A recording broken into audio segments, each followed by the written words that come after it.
تاریخ کے اوراق میں نا کچھ کتابیں ایسی ہوتی ہیں جنہیں محض پڑھا نہیں جاتا۔ جی بالکل، ان کے اندر باقاعدہ اترا جاتا ہے۔ بالکل ایسا ہی ہے۔ وہ کوئی عام تحریر یا سطحی معلومات کا مجموعہ نہیں ہوتی، بلکہ انسانی روح بیداری اور کائنات کی اصل حقیقت کو سمجھنے کا ایک ایسا راستہ ہوتی ہیں جو صدیوں بعد بھی بالکل تازہ محسوس ہوتا ہے۔ تصوف محض چند الفاظ یا کتابی علم کا نام نہیں، بلکہ یہ ظاہر سے باطن کی طرف جانے والا ایک روحانی سفر ہے۔ صوفیاء کرام کی تحریریں وہ آئینے ہیں جن میں ہم اپنی روح کا عکس دیکھ سکتے ہیں۔ ان کتابوں کے حروف تو محض اشارے ہیں، اصل منزل تو وہ معرفت ہے جو لفظوں کے درمیان چھپی ہے۔ ہم یہاں انہی پوشیدہ سچائیوں، عشق حقیقی اور خود شناسی کے اسرار کو کھوجنے کی کوشش کرتے ہیں تاکہ دل کے بند دریچے کھل سکیں۔ بٹوین دی لائنز ریویو پر آپ کا دل کی گہرائیوں سے خوش آمدید۔ اگر آپ بھی اس روحانی اور فکری سفر میں ہمارے ہم قدم بننا چاہتے ہیں تو ہماری حوصلہ افزائی کے لیے اس ویڈیو کو لائک کریں، اسے علم اور معرفت کے متلاشی دوستوں کے ساتھ شیئر کریں۔ تصوف، ادب اور تاریخ پر مزید گہرے تجزیوں کے لیے چینل کو سبسکرائب کریں۔ اپنی قیمتی آراء اور خیالات نیچے کامنٹس میں ہمارے ساتھ ضرور بانٹیں۔ اور آج کی اس نشست میں ہم جس کتاب کا گہرا مطالعہ کرنے جا رہے ہیں وہ واقعی ایک ایسا ہی شاہکار ہے۔ صحیح کہا آپ نے۔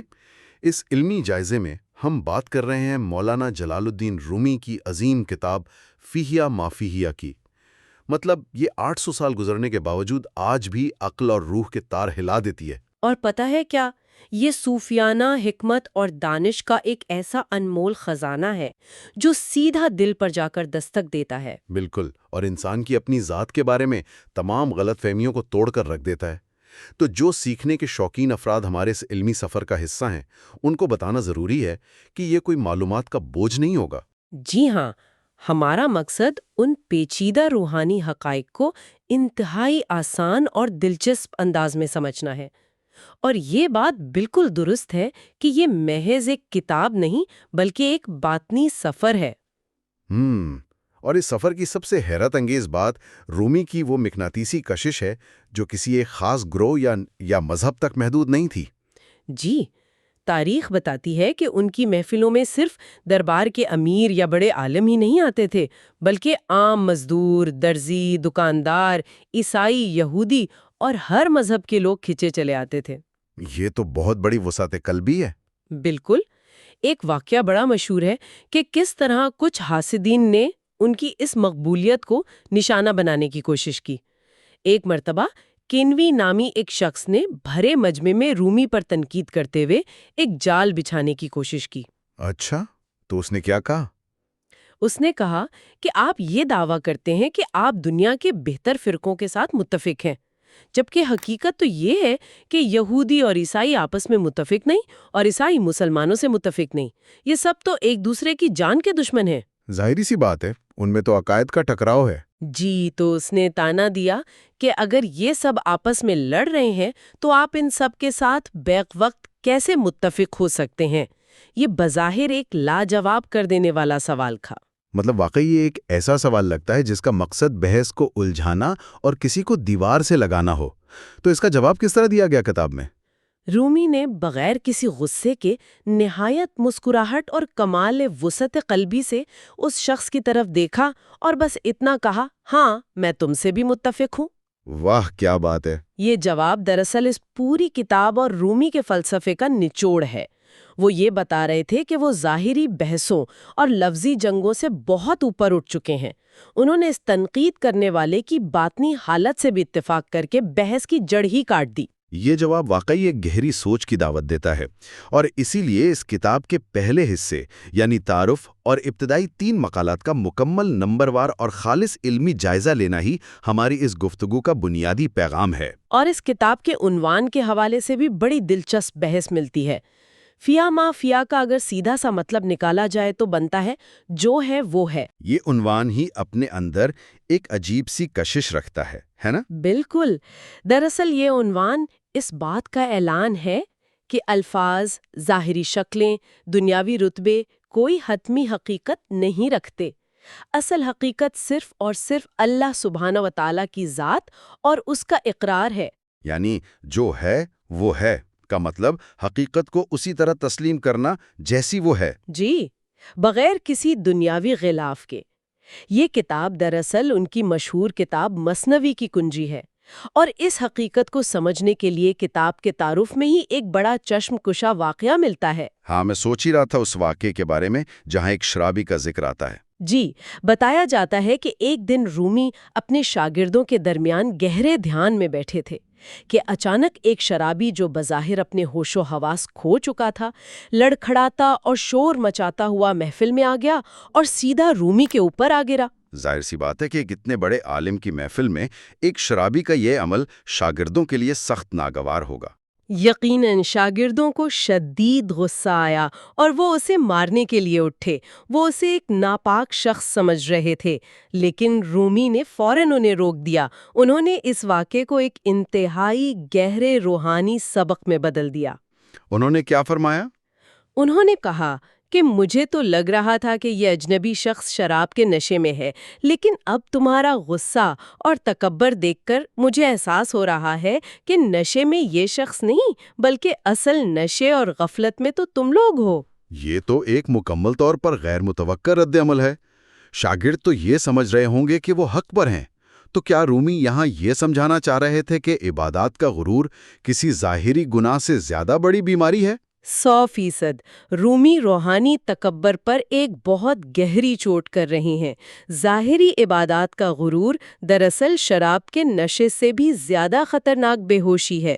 شرابی کا نشہ اتر جائے گا، لیکن خود پسندی انسان کو اللہ پاک کی حقیقت سے دور لے جاتی ہے۔ اور یہی وہ بنیادی نقطہ ہے جہاں سے اس کتاب کے پہلے مقالے کا باقاعدہ آغاز ہوتا ہے۔ جی، پہلے مقالے کے آغاز میں ہی حضرت محمد صلی اللہ علیہ وسلم کا ایک بہت ہی فکر انگیز فرمان نقل کیا گیا ہے کہ بدترین عالم وہ ہیں جو بادشاہوں کے پاس جائیں، اور بہترین بادشاہ وہ ہیں جو عالموں کے پاس آئیں۔ بالکل۔ بظاہر تو یہ بات بہت سیدھی سی لگتی ہے کہ علماء کو درباروں میں نہیں جانا چاہیے، لیکن کیا محض جسمانی طور پر دربار میں نہ جانا ہی کافی ہے؟ یہ بہت اہم سوال ہے، اور رومی اسی غلط فہمی کو دور کرتے ہیں۔ وہ کہتے ہیں کہ اس فرمان کا تعلق محض جسمانی ملاقات سے ہرگز نہیں ہے، اس کا تعلق انسان کے باطنی انحصار سے ہے۔ یعنی نیت سے؟ جی، جو عالم دنیاوی فائدے یا عہدے کی لالچ میں بادشاہوں کا محتاج ہو، وہ حقیقت میں ہمیشہ زائر یعنی ملنے جانے والا ہی رہتا ہے، چاہے بادشاہ چل کر اس کے گھر کیوں نہ آ جائے، کیونکہ اس عالم کا دل بادشاہ کے خزانوں کا طواف کر رہا ہوتا ہے۔ اصل چیز یہ ہے کہ کون کس کا محتاج ہے، تو پھر وہ عالم کیسا ہوتا ہے جو بادشاہوں کا محتاج نہیں ہوتا؟ جو عالم صرف سچائی اور اللہ پاک کی ذات پر بھروسہ کرتا ہے، اس کی مثال رومی ایک سورج سے دیتے ہیں۔ سورج جب چمکتا ہے تو وہ کسی سے روشنی کا معاوضہ نہیں مانگتا۔ ایسا شخص ہمیشہ مطلوب ہوتا ہے، یعنی دنیا اس کی محتاج ہوتی ہے۔ اگر بادشاہ اس کے پاس آئے یا وہ حالات کے تحت بادشاہ کے پاس جائے، بادشاہ ہی اس سے علم کی بھیک مانگ رہا ہوتا ہے۔ بالکل، اس کا باطن مکمل طور پر آزاد ہوتا ہے۔ یہ تشریح واقعی علم اور طاقت کے رشتے کو نیا رخ دیتی ہے۔ اور اسی پہلے مقالے میں جنگ بدر کا وہ حیرت انگیز واقعہ بھی بیان کیا گیا ہے، جس میں ایک بہت گہرا نفسیاتی پہلو ہے۔ جی، جب قیدیوں کو زنجیروں میں باندھ کر لایا گیا۔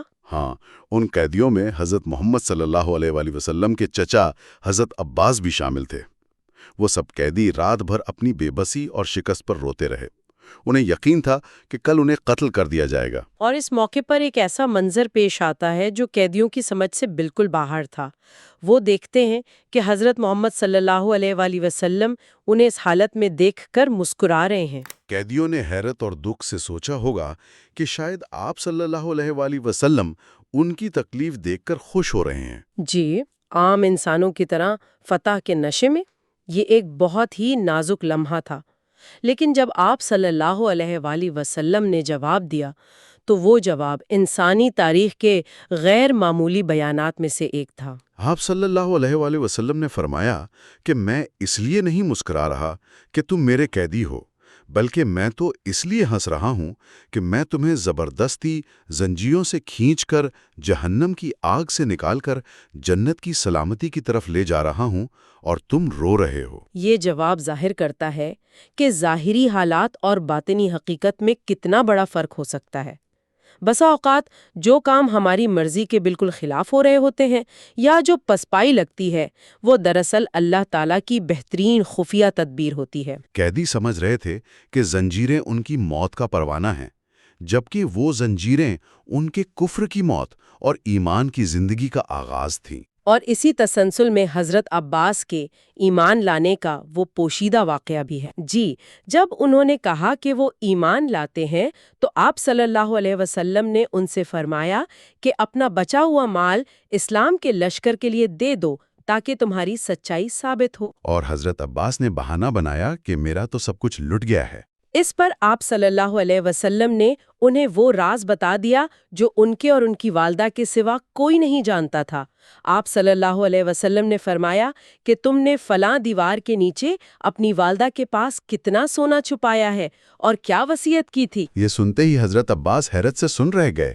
انہوں نے پکارا کہ واقعی آپ صلی اللہ علیہ وسلم کا علم غیبی ہے اور یہ خالص اللہ پاک کا کرم ہے۔ اور اس واقعے سے جو نتیجہ اخذ کیا گیا ہے، رومی اپنے وقت کے ایک امیر کو سبق دیتے ہیں جس کا منصوبہ ناکام ہو گیا تھا۔ انسان جب اپنی تدبیروں پر غرور کرتا ہے تو اللہ پاک اس کے منصوبوں کو الٹ دیتا ہے تاکہ بے بسی کا احساس دلایا جا سکے۔ پسپا ہونے کی صورت میں مایوس نہیں ہونا چاہیے، کیونکہ جو ذات طاقت کو کمزوری میں بدل سکتی ہے وہ کمزوری کے اندر سے ایک نئی طاقت پیدا کرنے پر بھی قادر ہے۔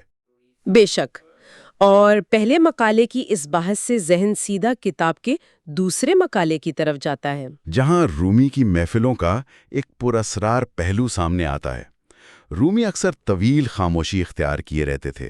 کسی نے تنگ آ کر کہا کہ آپ کچھ بولتے کیوں نہیں؟ تو دوسرا مقالہ ظاہری الفاظ اور باطنی حقیقت کے فرق کو واضح کرتا ہے۔ رومی جواب دیتے ہیں کہ اصل کشش الفاظ کی ہوتی ہی نہیں، الفاظ تو محض پرچھائیاں ہیں، اصل چیز باطنی تعلق ہے۔ انہوں نے کہربا یعنی ایمبر کی ایک خوبصورت مثال دی ہے۔ کہربا میں یہ خاصیت ہوتی ہے کہ وہ سوکھے تنکوں کو اپنی طرف کھینچ لیتا ہے۔ رومی سمجھاتے ہیں کہ کہربا اپنی پوشیدہ کشش سے تنکے کو کھینچتا ہے، اگر وہ کشش نکال لی جائے تو آپ اسے کتنا ہی رگڑ لیں وہ کچھ نہیں کھینچ پائے گا۔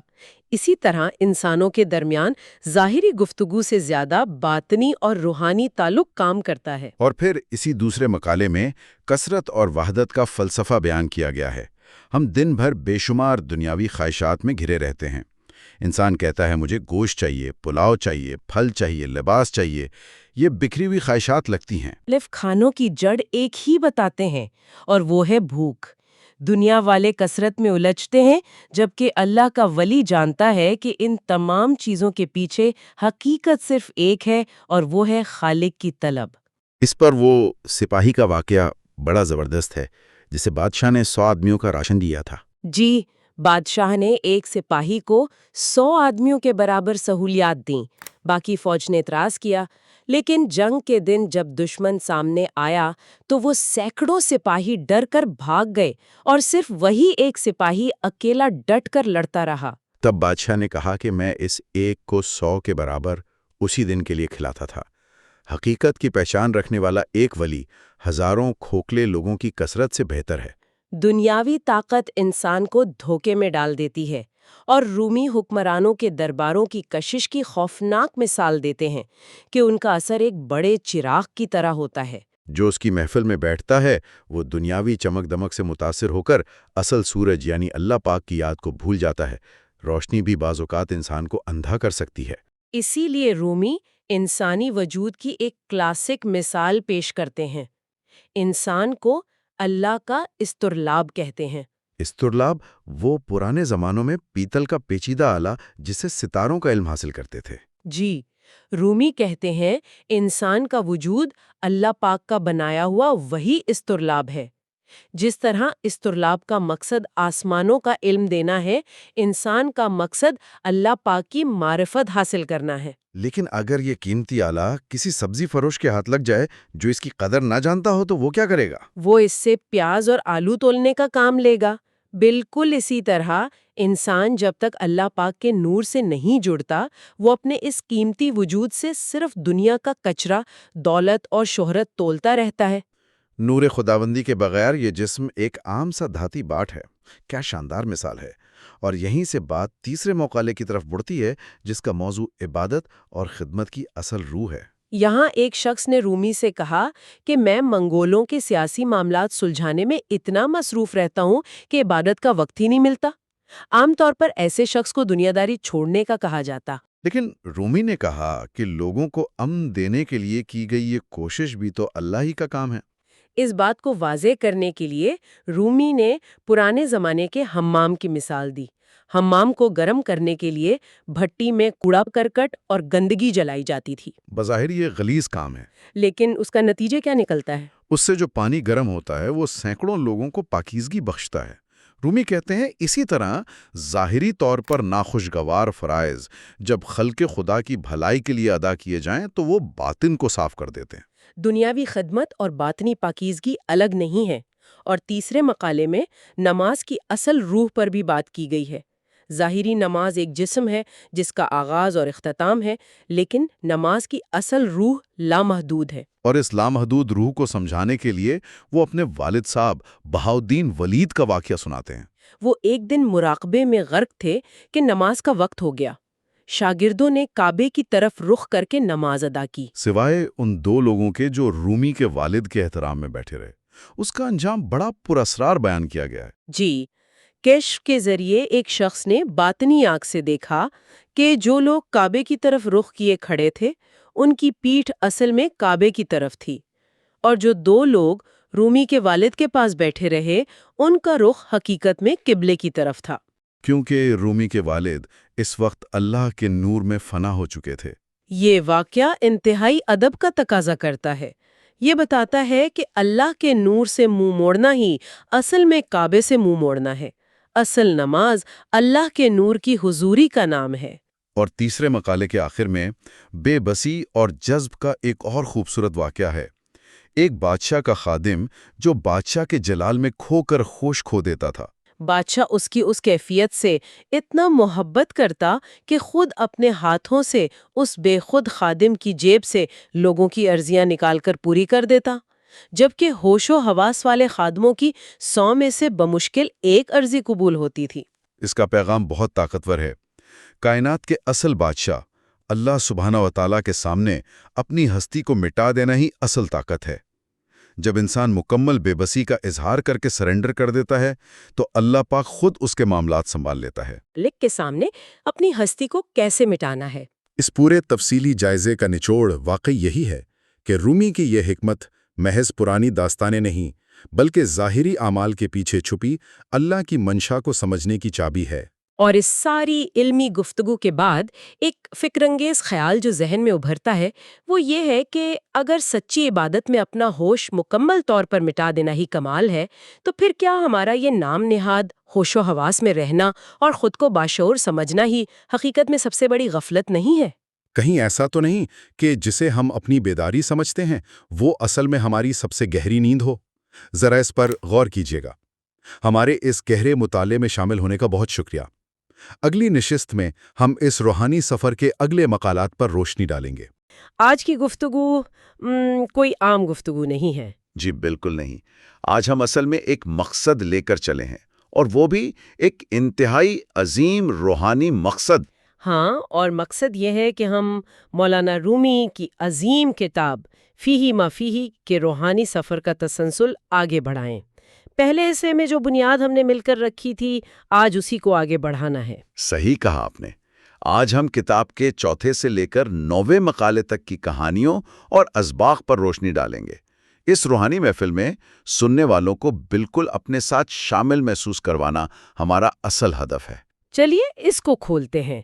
اس سفر میں ہم یہ دیکھنے کی کوشش کریں گے کہ انسان کے بکھرے ہوئے روحانی وجود کو ایک مقصد پر یکجا کیسے کیا جاتا ہے۔ اصل میں یہ دوسرا مرحلہ اسی بکھرے ہوئے وجود کو سمیٹنے کا کام کرتا ہے۔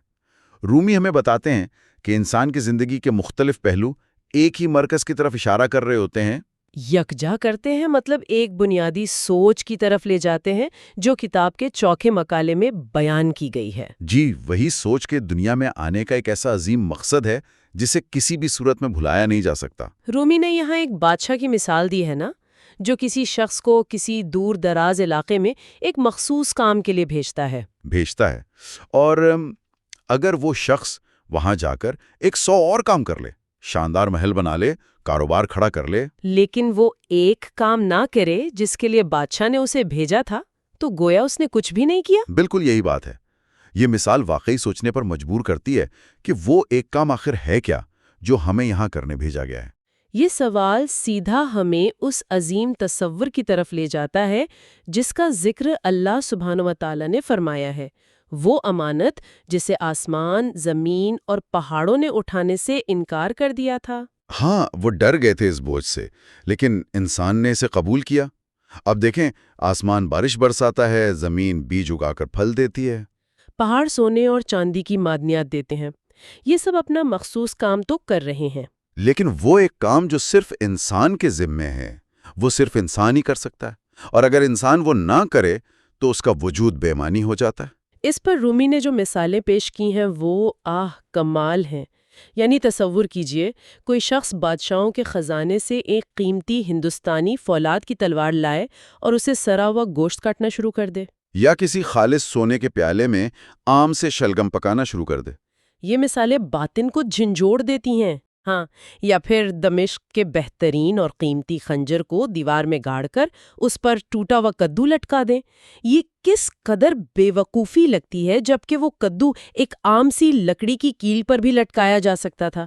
اگر ہم اسے بڑی تصویر کے ساتھ جوڑیں تو رومی اصل میں انسان کی دنیاوی مصروفیت کی حقیقت بیان کر رہے ہیں۔ یعنی لوگ پیچیدہ علوم پڑھتے ہیں اور سمجھتے ہیں کہ عظیم کام کر رہے ہیں۔ دیکھیں، لوگ قانون، فلکیات اور طب جیسے علم صرف اپنی ظاہری حفاظت کے لیے پڑھتے ہیں۔ قانون اس لیے کہ کوئی روٹی نہ چھین لے، طب اس لیے کہ جسم صحت مند رہے۔ مطلب یہ سب انسان کے وجود کی صرف شاخیں ہیں، اور ان میں الجھ کر انسان اپنے اصل وجود، اپنی جڑ اور اپنی روح کو بھول جاتا ہے۔ جی، وہ جسم کو پالنے میں لگا رہتا ہے جو کہ صرف ایک گھوڑے کی مانند ہے، جبکہ اصل سوار تو روح ہے۔ جسم اور روح کی اس کشمکش کی بات ہو تو مجھے مجنون اور اس کے اونٹ کا قصہ یاد آ رہا ہے۔ وہ قصہ اس کشمکش کی سب سے بہترین مثال ہے۔ بالکل، مجنون اپنی محبوبہ لیلا کی طرف جانا چاہتا ہے۔ جب تک وہ ہوش میں ہوتا ہے، وہ اونٹ کو لیلا کے گاؤں کی طرف ہانکتا ہے۔ لیکن جیسے ہی مجنون لیلا کے خیالوں میں گم ہوتا ہے تو اونٹ فوراً مڑ کر اپنے بچے کی طرف واپس چل پڑتا ہے، کیونکہ اونٹ کا دل اپنے بچے میں اٹکا ہوا ہے۔ اور کچھ دیر بعد جب مجنون ہوش میں آتا ہے تو دیکھتا ہے کہ وہ 2 دن کے سفر جتنا پیچھے آ چکا ہے۔ آخرکار تنگ آ کر وہ اونٹ سے چھلانگ لگا دیتا ہے اور کہتا ہے کہ یہ اونٹ میری تباہی ہے، یہ اونٹ ہمارا جسم ہے اور مجنون ہماری روح جو مقصد کی طرف جانا چاہتی ہے۔ آپ نے بالکل ٹھیک نتیجہ اخذ کیا۔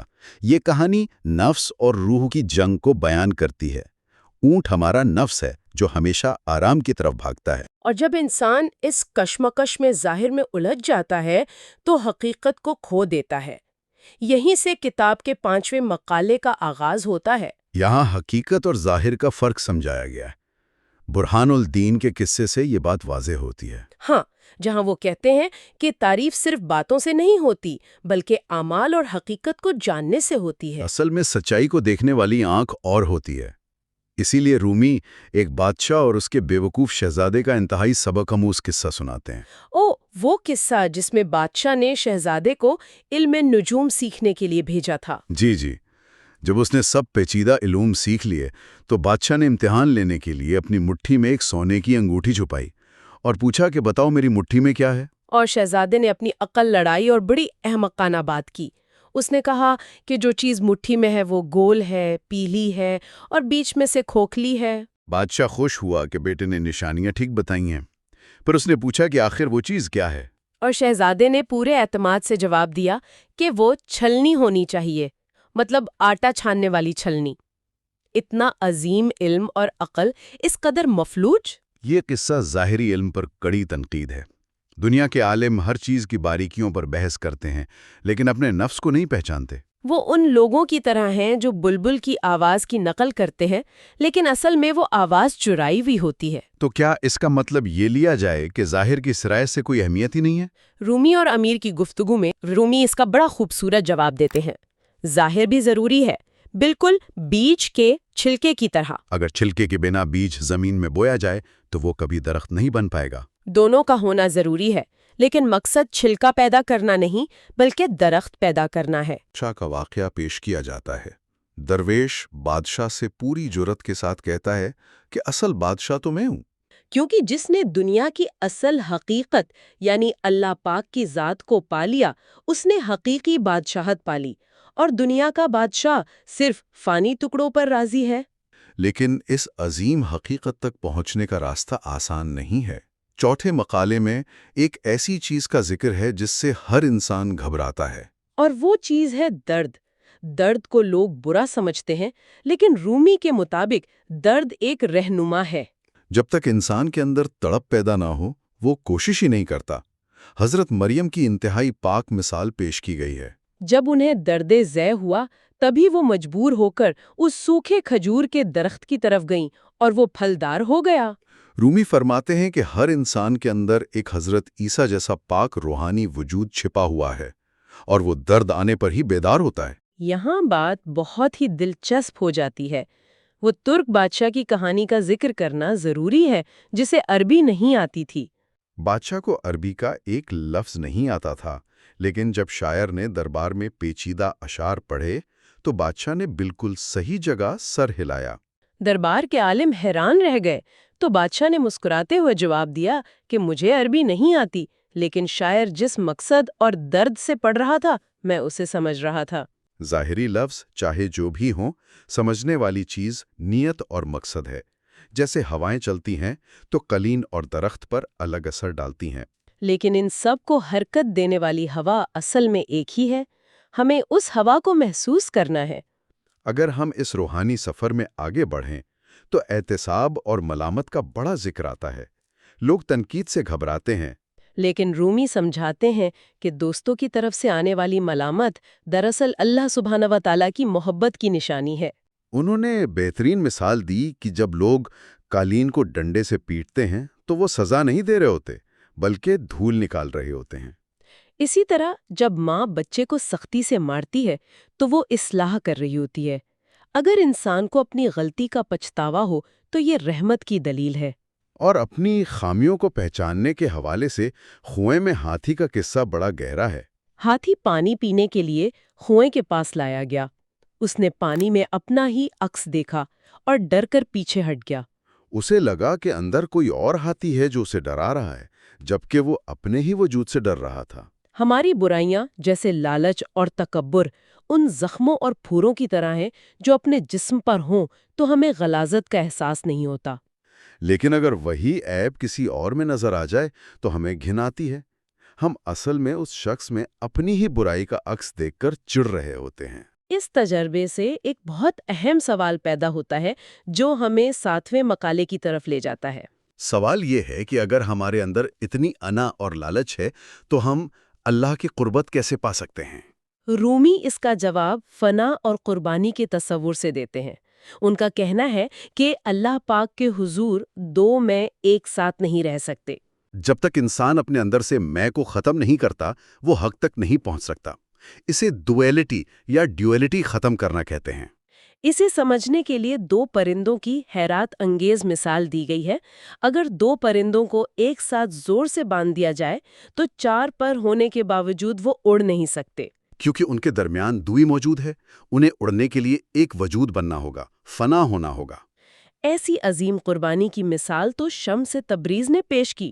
انہوں نے اپنے دوست رومی کے روحانی عروج کے لیے اپنی جان قربان کی۔ یہ روحانی سفر کی عظیم ترین مثال ہے۔ اس واقعے میں سارا سبق نیت کا ہے۔ دنیا میں ظاہری عمل ایک جیسا ہو سکتا ہے، لیکن باطن کی نیت فرق پیدا کرتی ہے۔ نیت کے اثر کو سمجھانے کے لیے ولی کی مثال پیش کی گئی ہے۔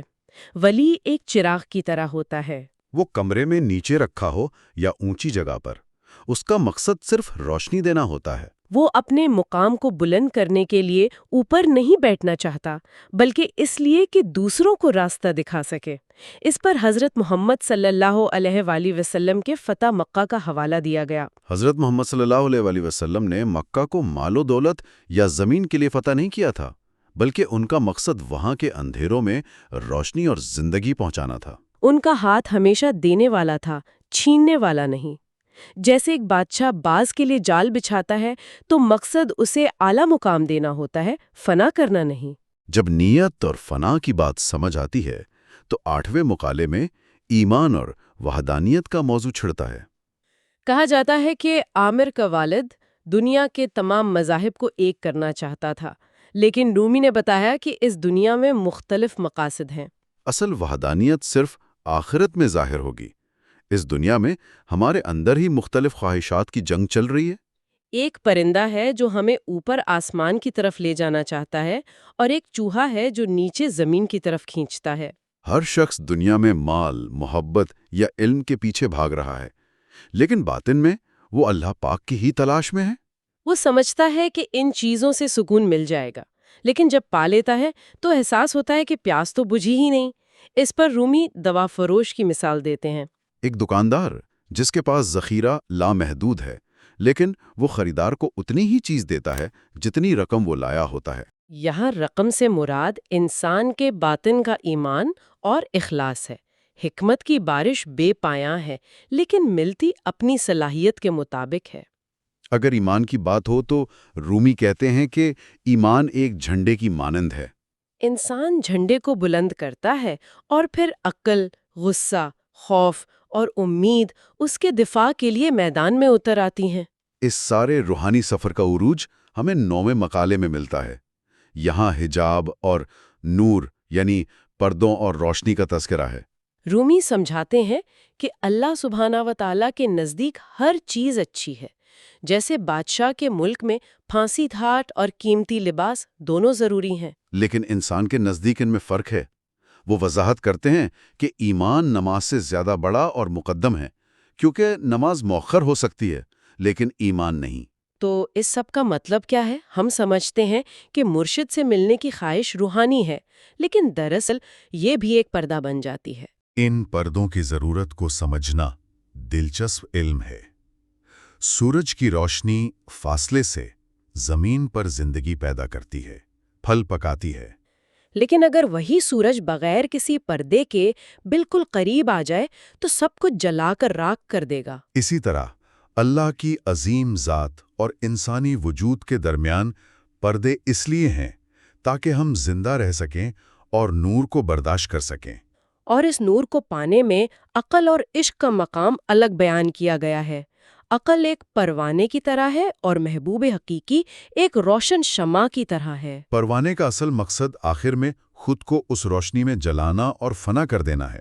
اگر عقل اس عظیم خدا کو سمجھنے میں ناکام رہے اور شمع کے ارد گرد بے چین گھومتی رہے، تڑپتی رہے، تبھی وہ اصل عقل ہے۔ واقعی ان مقالات کو اگر ہم سمیٹیں تو فیہ ما فیہ کا یہ حصہ ہمیں عظیم سبق سکھاتا ہے کہ انسان شاخوں میں الجھا ہوا ہے۔ ہماری تمام دنیاوی الجھنیں اور شدید خواہشات اصل میں کسی ایک بڑے مقصد کی طرف اشارہ کر رہی ہیں۔ اپنی روح کو غفلت اور نیند سے نکالنا ہی اصل کام ہے۔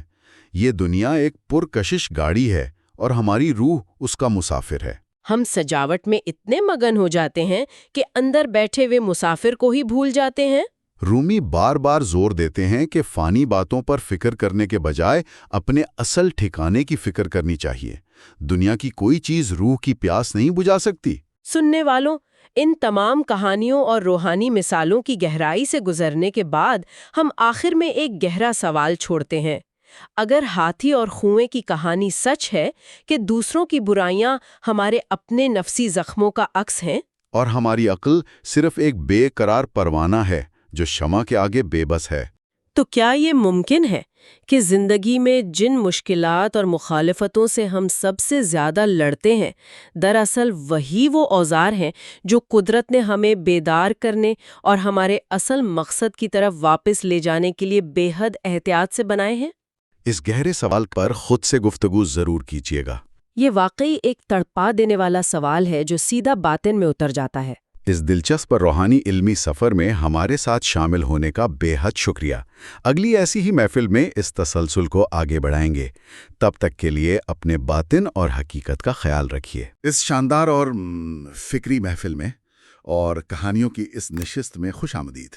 آج ہم ایک ایسے طویل اور گہرے مطالعے کا آغاز کریں جو عقل اور روح دونوں کے تار چھیڑ دے گا۔ جی بالکل، اور سننے والوں کو بتاتی چلوں کہ آج ہم مولانا جلال الدین رومی کی عظیم کتاب فیا مافیا کے تیسرے حصے کا سفر شروع کرنے والے ہیں۔ بالکل، اور یہ سفر بالکل وہیں سے آگے بڑھے گا جہاں ہم نے دوسرا حصہ چھوڑا تھا۔ صحیح، اور اس حصے میں ہم مقالہ نمبر 10 سے لے کر مقالہ نمبر 14 تک کی انتہائی گہری اور فکری گفتگو کا احاطہ کریں گے۔ یعنی یہ محض کوئی عام گفتگو نہیں ہے، یہ ایک ایسا سفر ہے جو انسان کو ظاہری دنیا کی بھول بھلیوں سے نکال کر باطن کی حقیقتوں سے روشناس کراتا ہے۔ اور اس گہرے مطالعے کا اصل مقصد بھی رہی ہے کہ ہم ان پیچیدہ روحانی اسباق کو انتہائی آسان اور دلکش انداز میں سمجھ سکیں۔ جی، یہ سفر ہمیں سکھائے گا کہ ظاہری شکل و صورت سے آگے بڑھ کر روح کی حقیقت کو کیسے پہچانا جائے۔ تو چلیں اب اس بات کی گہرائی میں چلتے ہیں، اور ہاں تو شروعات کرتے ہیں مقالہ نمبر 10 سے۔ اس کا آغاز ایک بڑی عجیب اور بظاہر متضاد صورتحال سے ہوتا ہے۔ اچھا۔ ایک امیر شخص مولانا رومی سے ملنے آتا ہے۔ مولانا کے صاحبزادے بہاؤالدین اس امیر کو بتاتے ہیں کہ رومی اس وقت مختلف روحانی کیفیات سے گزر رہے ہیں۔ یعنی وہ مراقبے یا کسی خاص کیفیت میں ہیں۔ جی، کبھی وہ گفتگو کرتے ہیں، کبھی بالکل خاموش ہو جاتے ہیں۔ تو وہ نہیں چاہتے کہ امیر کو کسی ایسی حالت میں ملیں جہاں وہ اس کی صحیح رہنمائی نہ کر سکیں۔ صحیح، تو اس پر اس امیر شخص کا کیا رد عمل ہوتا ہے؟ وہ امیر جواب دیتا ہے کہ وہ تو محض خادموں کی صف میں بیٹھنے کا شرف حاصل کرنے آیا ہے، اور یہ طویل انتظار بھی اس کے لیے ایک سبق ہے۔ کیا بات ہے! ہاں، تاکہ اسے احساس ہو کہ جب وہ خود دوسروں کو انتظار کرواتا ہے تو کیسا محسوس ہوتا ہے۔ یہاں جو سب سے دلچسپ بات ہے وہ یہ ہے کہ جب مولانا رومی آتے ہیں تو وہ اس طویل انتظار کی ایک ایسی وجہ بتاتے ہیں جو ہماری عام انسانی سوچ کے بالکل برعکس ہے۔ بالکل برعکس ہے۔ رومی نے اس طویل انتظار کو کسی قسم کی ناراضگی یا اپنی برتری کا اظہار نہیں کہا، بلکہ اسے انتہائی محبت قرار دیا۔ انتظار اور محبت، یہ کیسے جوڑتے ہیں؟ وہ فرماتے ہیں کہ بالکل اسی طرح جیسے اللہ پاک فرماتے ہیں کہ اے میرے بندے، میں تیری چھوٹی سے چھوٹی دعا فوراً قبول کر سکتا ہوں، لیکن مجھے تیری پکار اور تیری آواز اس قدر پسند ہے کہ میں جواب دینے میں جان بوجھ کر تاخیر کرتا ہوں، سبحان اللہ، تاکہ تو بار بار پکارے، کیونکہ تیری آواز مجھے بہت میٹھی لگتی ہے۔ اسے مزید واضح کرنے کے لیے رومی دو بھکاریوں کی ایک کمال کی کہانی سناتے ہیں۔ وہ دروازے والی کہانی؟ جی بالکل۔ فرض کریں ایک دروازے پر دو بھکاری آتے ہیں، ایک وہ ہے جسے گھر کا مالک سخت ناپسند کرتا ہے، اور دوسرا وہ جو بہت محبوب ہے۔ تو مالک کیا کرتا ہے؟ مالک اپنے غلام سے کہتا ہے کہ اس ناپسندیدہ بھکاری کو فوراً روٹی دے کر روانہ کر دو تاکہ اس کی شکل نہ دیکھنی پڑے۔ جلدی سے جان چھڑاؤ۔ بالکل، لیکن اس محبوب بھکاری کے لیے مالک کا حکم ہوتا ہے کہ اسے انتظار کرواؤ، اسے تسلیاں دو کہ روٹی ابھی پک رہی ہے، تاکہ وہ رکا رہے۔ جی، تاکہ وہ دروازے پر رکا رہے اور اس کی التجا کو زیادہ دیر تک محسوس کیا جا سکے۔ یہ تصور واقعی انسان کو سوچنے پر مجبور کر دیتا ہے۔ ہماری عام فہم میں تو محبت کا مطلب یہ ہے کہ محبوب کو کبھی انتظار نہ کرنا پڑے۔ یہی تو رومی کا کمال ہے کہ وہ زاویہ ہی بدل دیتے ہیں۔ بالکل، اور اسی مقالے میں وہ ایک اور کمال کا نقطہ اٹھاتے ہیں کہ انسانوں کو ان کی ظاہری خوبیوں کے بجائے ان کی اصل روح اور جوہر سے پہچاننا چاہیے۔ جی، وہ ایک واقعہ ہے نا جو تھوڑا سا مزاحیہ بھی ہے۔ ہاں، وہ دو کالی گایوں والا۔ ایک شخص سے پوچھا گیا کہ کیا تم فلاں آدمی کو پہچانتے ہو؟ تو اس نے کیا جواب دیا؟ اس نے بڑے فخر سے کہا کہ ہاں میں اسے جانتا ہوں، وہ میرا خچر ہانکنے والا تھا، اور اس کی پہچان یہ ہے کہ اس کے پاس دو کالی گائیں تھیں۔ یعنی انسان کی پہچان دو کالی گائیں؟ یہ کتنی سطحی سوچ ہے۔ بالکل، کیا دو کالی گائیں کسی انسان کی اصل پہچان ہو سکتی ہیں؟ ظاہری نشانیاں تو عارضی ہوتی ہیں۔ اور اسی جوہر کی پہچان پر رومی ایک بیمار فلسفی اور ایک ماہر الہیات کی بحث پیش کرتے ہیں۔ وہ فلسفی جو صرف ٹھوس چیزوں پر یقین رکھتا تھا؟ جی، وہ فلسفی اس بات کا منکر تھا کہ بغیر شکل و صورت کی کسی دنیا کا بھی کوئی وجود یا اثر ہو سکتا ہے۔ جب وہ بیمار پڑا تو ماہر الہیات اس کی عیادت کو آیا۔ اس نے پوچھا کہ تم اس وقت کیا ڈھونڈ رہے ہو؟ فلسفی نے کہا صحت۔ تو ماہر الہیات نے یقیناً کوئی گہری بات کہی ہوگی۔ اس نے طنزاً کہا کہ مجھے اس صحت کی کوئی شکل، کوئی صورت یا رنگ بتاؤ تاکہ میں اسے تمہارے لیے بازار سے لا سکوں۔ کیا بات ہے! فلسفی کو ماننا پڑا ہوگا کہ صحت کی کوئی شکل نہیں ہوتی۔ بالکل، اور اس پر ماہر الہیات نے سمجھایا کہ جب صحت کا وجود شکل کے بغیر ہے لیکن اس کا اثر یہ ہے کہ انسان تندرست ہو جاتا ہے، تو پھر یہ کیسے ممکن ہے کہ روحانی دنیا کا انسان پر کوئی اثر نہ ہو؟ اس کا مطلب یہ ہوا کہ جوہر ہمیشہ بے شکل ہوتا ہے، اور جو بے شکل ہوتا ہے وہی سب سے زیادہ طاقتور ہوتا ہے۔ بالکل صحیح کہا۔ اور اسی بات کو آگے بڑھاتے ہوئے وہ بچی اور صحرا کے آسیب والی کہانی بھی بہت پرا اثر ہے۔ جی، وہ بچی جو اپنی ماں سے کہتی ہے کہ اسے اندھیری راتوں میں صحرا میں ایک آسیب نظر آتا ہے۔ ماں اسے کہتی ہے کہ ڈٹ کر مقابلہ کرنا تو وہ وہم دور ہو جائے گا، لیکن بچی بہت ہوشیار تھی۔ اس نے کیا پوچھا؟ اس نے پوچھا کہ اگر اس آسیب کی ماں نے بھی اسے یہی سکھایا ہو کہ کچھ نہ بولنا تو پھر میں اسے کیسے پہچانوں گی؟ یہ واقعی بڑی گہری بات ہے۔ تو ماں کیا جواب دیتی ہے؟ ماں کہتی ہے کہ تم خاموش رہنا، آخر کار اس کے منہ سے کوئی لفظ نکلے گا یا تمہارے اپنے دل میں کچھ ایسے خیالات پیدا ہوں گے جن سے تم اس کی اصلیت جان لو گی۔ یعنی انسان کے اندر پیدا ہونے والے خیالات سامنے والے کا عکس ہوتے ہیں۔ بالکل۔ اور اس باطنی آئینے کی بہترین مثال شیخ سرازی کے واقعے میں ملتی ہے۔ وہ واقعہ جب وہ مراقبے میں بیٹھے تھے؟ جی، ایک دن شیخ اپنے مریدوں کے درمیان بیٹھے تھے کہ اچانک انہوں نے آنکھیں کھولی، خادم کو بلایا اور کہا کہ فلاں مرید کے لیے بھنے ہوئے سوری پائے لے کر آؤ۔ مرید تو حیران رہ گئے ہوں گے کہ شیخ کو دل کی بات کیسے پتہ چلی؟ شیخ سرازی نے جواب دیا کہ 30 سال کی ریاضت کے بعد میں نے اپنے اندر سے ہر قسم کی خواہش مٹا دی ہے اور میرا دل ایک صاف آئینے کی طرح ہو گیا ہے۔ تو وہ خواہش آئینے میں نظر آئی؟ جی، انہوں نے کہا کہ جب میرے دل میں اچانک بھنے ہوئے سوری پائے کی خواہش پیدا ہوئی تو میں سمجھ گیا کہ یہ میری نہیں بلکہ اس مرید کی خواہش کا عکس ہے۔ کیا کمال کا درجہ ہے یہ! آئینے کا اپنا کوئی عکس نہیں ہوتا، وہ بس دوسرے کا عکس دکھاتا ہے۔ بالکل، اور جب آئینے کی اس صفائی کی بات ہوتی ہے تو سچے عاشق کا ذکر آتا ہے۔ حضرت عیسیٰ علیہ السلام کا واقعہ یاد ہے؟ ہاں، جب وہ شدید بارش میں ایک گیدڑ کے غور میں پناہ لینے کے لیے گئے تھے اور اللہ پاک کی طرف سے وحی آئی کہ اے عیسیٰ، اس غار سے نکل جاؤ کیونکہ تمہاری وجہ سے گیدڑ کے بچے آرام نہیں کر پا رہے ہیں۔ تو حضرت عیسیٰ علیہ السلام نے آسمان کی طرف دیکھ کر پکارا کہ اے میرے رب، اس دنیا میں گیدڑ کے بچوں کا بھی ٹھکانہ ہے لیکن مریم کے بیٹے کا کوئی گھر نہیں۔ اور رومی فرماتے ہیں کہ یہ کوئی سزا نہیں بلکہ اللہ کی بہت بڑی عنایت ہے تاکہ انسان کا دل اس دنیا میں اٹک نہ جائے۔ سچے عاشق کو دنیا میں کوئی مستقل ٹھکانہ نہیں لینے دیا جاتا۔ صحیح، اور اسی دربدری اور سچی طلب سے ہم مقالہ نمبر 11 کی طرف بڑھتے ہیں، جہاں دلوں کی گواہی اور سچی فنائیت پر بات کی گئی ہے۔ جی، مقالے کا آغاز اس بات سے ہوتا ہے کہ دل ایک دوسرے کی گواہی دیتے ہیں۔ جب محبت سچی ہو تو تمام حواس ایک ہی نقطے پر مرتکز ہو جاتے ہیں۔ جیسے مجنو کی لیلا سے محبت کی مثال دی گئی ہے۔ بالکل، کہ اس کی محبت میں ایسی محویت تھی کہ اسے لیلا کو آنکھوں سے دیکھنے یا کانوں سے سننے کی ضرورت ہی نہیں رہی تھی۔ سب حواس فنا ہو چکے تھے۔ اور جب فنائیت کی بات آتی ہے تو ایک بہت ہی چونکا دینے والی بات سامنے آتی ہے، وہ مشہور جملہ جس پر اکثر لوگوں کو شدید غلط فہمی ہوتی ہے۔ آپ کی مراد وہ دعویٰ ہے کہ میں خدا ہوں؟ جی ہاں، انا حق۔ بظاہر تو یہ بہت بڑا تکبر لگتا ہے نا، کوئی انسان یہ کیسے کہہ سکتا ہے؟ یہ روحانیات کا ایک انتہائی نازک نقطہ ہے۔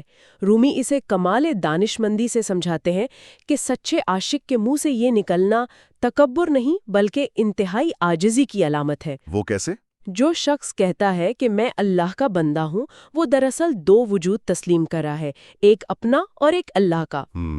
صحیح۔ لیکن جو شخص فنائیت کے اس مقام پر پہنچ کر کہتا ہے کہ میں خدا ہوں، اس کا مطلب یہ ہوتا ہے کہ میرا اپنا کوئی وجود باقی نہیں رہا، میں کچھ نہیں ہوں، جو کچھ ہے بس اللہ کی ذات ہے۔ اس نے اپنی ہستی مکمل مٹا دی ہوتی ہے۔ رومی اسے ایک شیر اور ہرن کی تمثیل سے سمجھاتے ہیں۔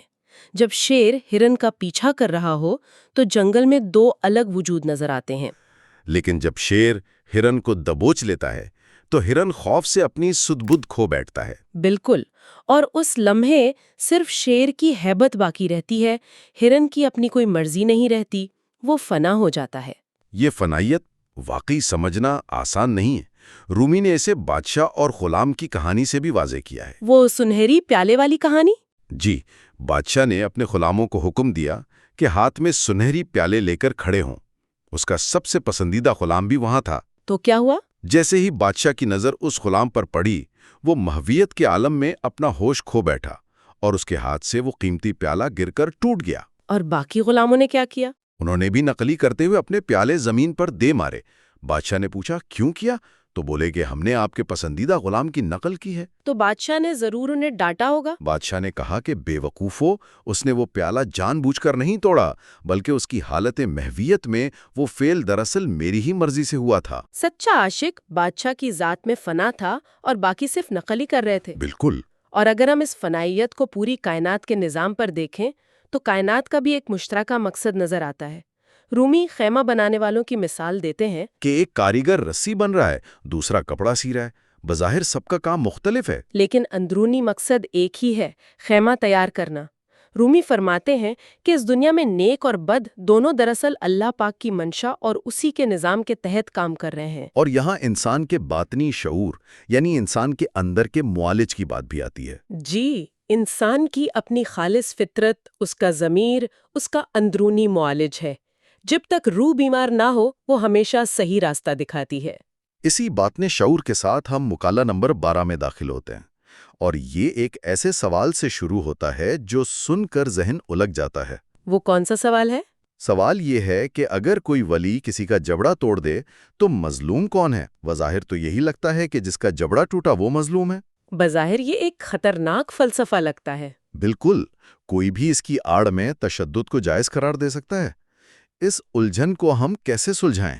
یہ ایک بہت اہم سوال ہے، لیکن یہاں سمجھنا ہوگا کہ مولانا رومی ایک انتہائی گہری تمثیل استعمال کر رہے ہیں۔ یہ کوئی معاشرتی یا قانونی اصول نہیں ہے۔ تو پھر یہ کیا ہے؟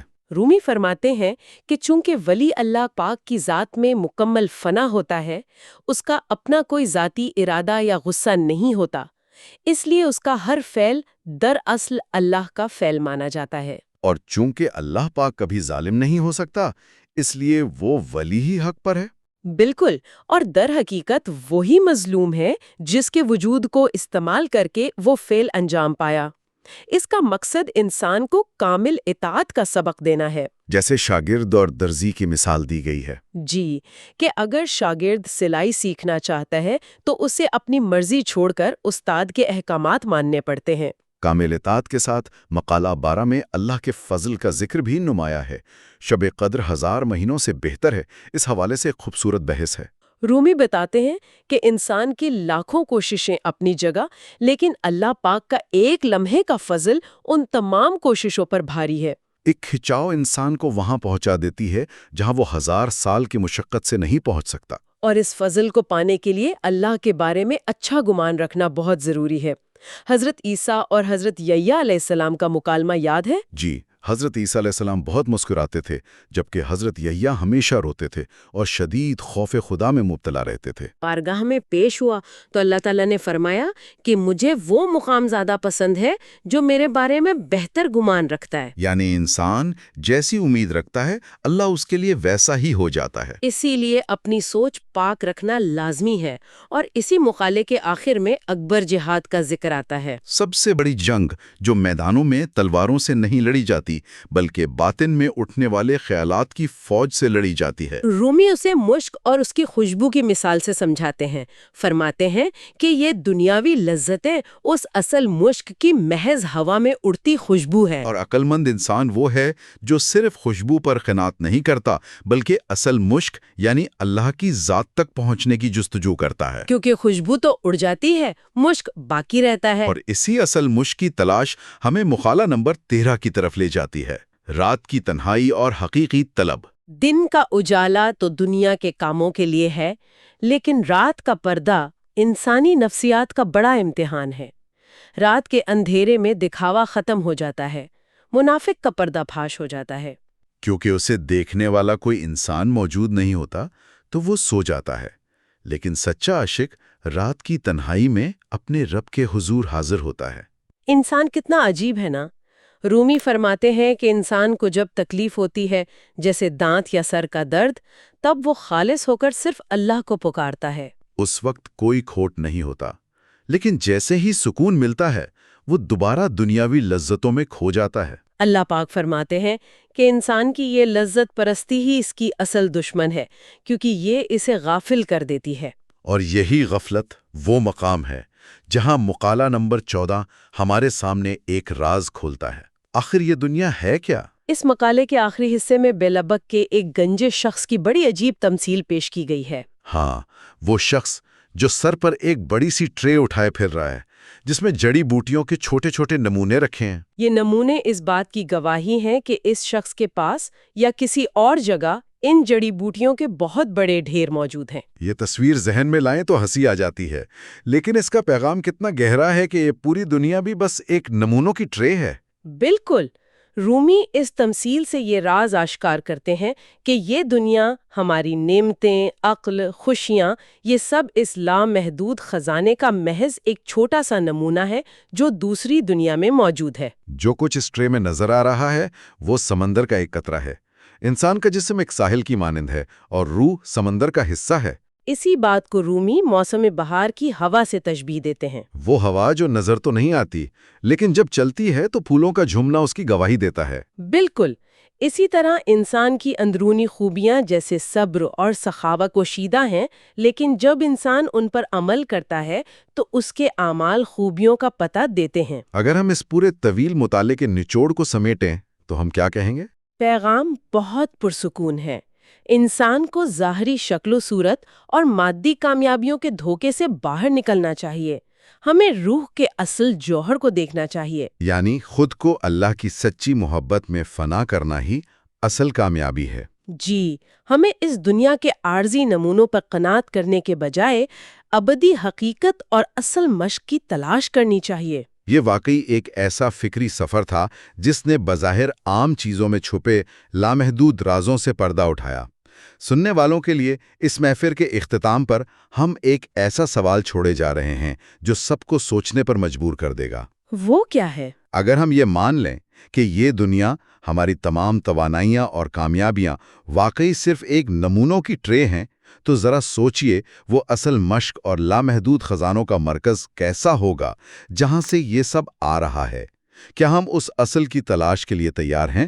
اس پر ضرور غور کیجیے گا۔ آج کی اس محفل میں ہم مولانا رومی کی عظیم کتاب فیا مافیا کے چوتھے حصے پر بات کریں گے۔ جی بالکل، اور پچھلے حصے کے اختتام پر جو ایک روحانی تشنگی رہ گئی تھی، میری کوشش ہوگی کہ آج ہم اس پرسکون گفتگو سے اسے بجھانے کی کوشش کریں۔ ہاں، اور آج کا جو ہمارا مقصد ہے نا، وہ انسان کی اس دلی تڑپ اور دنیاوی خواہشات کی حقیقت کو سمجھنا ہے۔ اور سب سے اہم بات یہ کہ ہم اس گفتگو کو مکمل طور پر اسی کتاب کے دائرے میں ہی رکھیں گے، تاکہ مولانا رومی کی جو اصل دانش ہے وہ اپنی خالص حالت میں ہم تک پہنچے۔ بالکل، کیونکہ رومی کے ہاں ہر کہانی کے پیچھے ایک گہری وجہ چھپی ہے جو ظاہری آنکھ کو تو شاید نظر نہیں آتی، مگر روحانی آنکھ اسے بہت صاف دیکھتی ہے۔ اچھا، اسی بات سے شروع کرتے ہیں کہ انسان ہمیشہ سے بے سکون رہا ہے۔ ہم دیکھتے ہیں کہ لوگ مختلف پیشے اپناتے ہیں، علوم سیکھتے ہیں، مگر ان کی تلاش ختم نہیں ہوتی۔ رومی اس دلی تڑپ کو کس نظریے سے دیکھتے ہیں؟ دیکھیں، رومی فرماتے ہیں کہ انسان کے اندر ایک ایسی تڑپ ہے کہ اگر اسے 100,000 یعنی 1,00,000 دنیاؤں کی ملکیت بھی دے دی جائے نا، تب بھی اسے سکون نہیں ملتا۔ 1,00,000 دنیاؤں کی ملکیت، یہ تو بہت بڑی بات ہے۔ ہاں، اور اسے سمجھانے کے لیے انہوں نے ایک سیڑھی کی بہت خوبصورت مثال دی ہے۔ یہ تمام دنیاوی پیشے اور علوم اس سیڑھی کے ڈنڈوں کی مانند ہیں۔ مطلب ان پر سے گزرنا ہوتا ہے۔ بالکل، سیڑھی کے ڈنڈوں پر کوئی گھر نہیں بناتا، ان پر تو پاؤں رکھ کر آگے بڑھنا ہوتا ہے۔ مسئلہ تب پیدا ہوتا ہے جب انسان ان ڈنڈوں پر ہی اپنا گھر تعمیر کرنے کی کوشش کرتا ہے۔ یعنی ہم گزرنے کے راستے کو منزل سمجھ بیٹھتے ہیں۔ جی، خوش نصیب ہیں وہ لوگ جو جان لیتے ہیں کہ یہ صرف راستہ ہے۔ انسان کا دل صرف اور صرف اپنے محبوب حقیقی یعنی اللہ پاک کے پاس جا کر ہی سکون پاتا ہے۔ تو جب ہم ان دنیاوی وسائل کو ہی منزل سمجھ لیتے ہیں تو وہاں منگولوں کے حوالے سے بھی لوگوں کے ذہنوں میں بہت سے سوالات تھے۔ رومی سے پوچھا گیا تھا کہ منگول جو مال چھینتے ہیں کیا وہ حلال ہے؟ ہاں، یہ ایک بہت اہم سوال تھا۔ رومی نے اس الجھن کو دریاؤ اور برتن کی مثال سے حل کیا۔ جب دریا سے پانی کسی برتن میں نکالا جاتا ہے تو وہ کسی کی ملکیت بن جاتا ہے۔ صحیح، اور اگر کوئی اور اسے لے تو وہ چوری کہلائے گا؟ بالکل، لیکن اگر وہی پانی واپس دریا میں ڈال دیا جائے تو وہ کسی کی ذاتی ملکیت نہیں رہتا، وہ سب کے لیے حلال ہو جاتا ہے۔ اچھا، تو منگولوں کا مال بھی اسی طرح ہے؟ جی، منگولوں نے جو مال لوگوں سے چھینا، جب وہ اسے چھوڑ دیتے ہیں تو وہ واپس اللہ پاک کے خزانے میں یعنی اسی حقیقی دریا میں آ کر سب کے لیے حلال ہو جاتا ہے۔ یہ تو بہت انوکھا زاویہ ہے، اور منگولوں کے عروج اور زوال کو لے کر بھی رومی نے ایک باطنی پہلو بیان کیا ہے نا، کہ وہ شروع میں تو کمزور تھے۔ ہاں، جب وہ شروع میں آئے تو وہ ننگے اور بھوکے تھے، ان کے پاس صرف لکڑی کے ہتھیار تھے۔ رومی سمجھاتے ہیں کہ جب وہ اس طرح بے بس تھے اور انہوں نے ایک غار میں جا کر عاجزی دکھائی تو اللہ پاک نے ان کی دعا قبول کی، یعنی انہیں طاقت عطا کی۔ طاقت دی، مگر جب ان میں اس طاقت کا غرور آ گیا تو اللہ پاک ان کی اس طاقت کو ان کی ہی آسائشوں اور آرام کے ذریعے ختم کر رہا ہے۔ یہ بہت گہری بات ہے کہ آسائشیں ہمیشہ نعمت نہیں ہوتی، کبھی کبھی یہ طاقت کے غرور کو توڑنے کا ذریعہ بھی بن جاتی ہیں۔ بالکل، تاکہ لوگوں کو احساس ہو کہ طاقت صرف اللہ پاک کی عطا کردہ ہے۔ اگر اعمال اور نعمتوں کا اتنا گہرا باطنی اثر ہوتا ہے تو پھر حضرت محمد صلی اللہ علیہ وسلم کی زندگی کا وہ واقعہ بہت یاد آتا ہے جہاں انہیں رات کو اپنے ہاتھ میں تکلیف محسوس ہوئی تھی۔ جی، یہ واقعہ باطنی احساس کی انتہا کو ظاہر کرتا ہے۔ رات کو حضرت محمد صلی اللہ علیہ وآلہ وسلم کو اپنے ہاتھ میں درد محسوس ہو رہا تھا، حالانکہ ظاہری طور پر انہوں نے کسی کو تکلیف نہیں دی تھی۔ تو پھر یہ درد کیسا تھا؟ دراصل اس وقت حضرت عباس رضی اللہ عنہ کو قیدی بنا کر ان کے ہاتھ باندھے گئے تھے۔ حالانکہ یہ سب اللہ پاک کے حکم سے ہو رہا تھا، پھر بھی حضرت محمد صلی اللہ علیہ وآلہ وسلم کے دل مبارک میں ان کی تکلیف ظاہر ہوئی۔ سبحان اللہ، یعنی ہمارے ارد گرد کے حالات اور ہمارے اعمال کا سیدھا اثر ہماری روحانی حالت پر ہوتا ہے۔ بالکل، جو اچانک دل میں تنگی یا اداسی محسوس ہوتی ہے وہ باطن میں انہی اعمال کے بیچ پھلنے کا نتیجہ ہوتی ہے۔ اسی سفر میں رومی نے انبیاء کرام کے درجات اور ان کی ذمہ داریوں کے حوالے سے بھی بہت واضح فرق بیان کیا ہے۔ ہاں، انہوں نے اسے بہت خوبصورتی سے سمجھایا ہے۔ حضرت موسیٰ عوام کی فلاح اور ان کی ہدایت میں مصروف رہے، اور حضرت خضر مکمل طور پر اللہ کے ساتھ پوشیدہ رہے۔ ان کا تعلق باطن کے بھیدوں سے تھا، جبکہ حضرت محمد صلی اللہ علیہ وآلہ وسلم کی ذات وہ عظیم ہستی ہے جنہوں نے دونوں جہانوں کا یعنی ظاہر اور باطن کا بوجھ ایک ساتھ اٹھایا۔ مطلب ان میں ایک کامل توازن تھا؟ جی، پہلے وہ مکمل طور پر اللہ پاک کی طرف متوجہ تھے، پھر انہیں عوام کی ہدایت کے لیے بھیجا گیا اور انہوں نے اس توازن کو ہمیشہ برقرار رکھا۔ جب ہم دنیاوی اسباب میں الجھتے ہیں نا تو ہم سمجھتے ہیں کہ اللہ پاک کی قدرت بھی شاید ان اسباب کی محتاج ہے۔ حضرت زکریا کے واقعے میں رومی نے اس قید کو کیسے توڑا ہے؟ دنیا دار لوگ صرف ظاہری اسباب کو دیکھتے ہیں، مطلب اگر فصل چاہیے تو بیج بونا ضروری ہے، مگر اللہ کے ولی اور انبیاء حقیقت کو دیکھتے ہیں۔ جیسے حضرت زکریا نے بڑھاپے میں بیٹا مانگا جب ظاہری اسباب ختم ہو چکے تھے۔ بالکل، تو اللہ پاک نے فرمایا کہ اسباب کی ضرورت نہیں ہے۔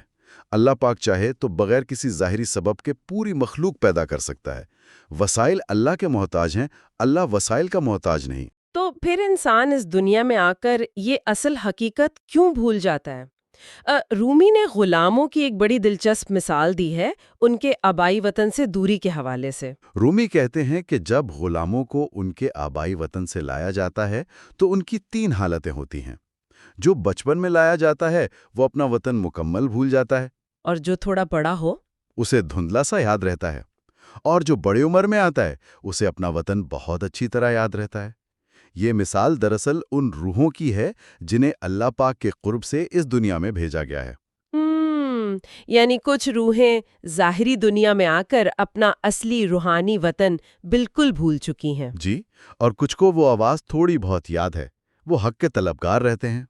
اور وہ روحیں جن کے سامنے پردے ہٹ جاتے ہیں اور انہیں اپنا آبائی وطن بالکل صاف یاد رہتا ہے، وہ انبیاء اور اولیاء ہیں۔ جنہیں وہ وطن یاد آ جاتا ہے، ان کے اندر جو تڑپ ہوتی ہے، دنیا اسے پاگل پن سمجھتی ہے۔ جیسے لوگ مجنو پر تنقید کرتے تھے کہ لیلا کی ظاہری خوبصورتی تو کچھ خاص نہیں۔ مجنو کا جواب اس پر بہت شاندار تھا۔ اس نے کہا کہ لیلا میرے ہاتھ میں ایک پیالے کی طرح ہے اور میں اس پیالے سے شراب پیتا ہوں۔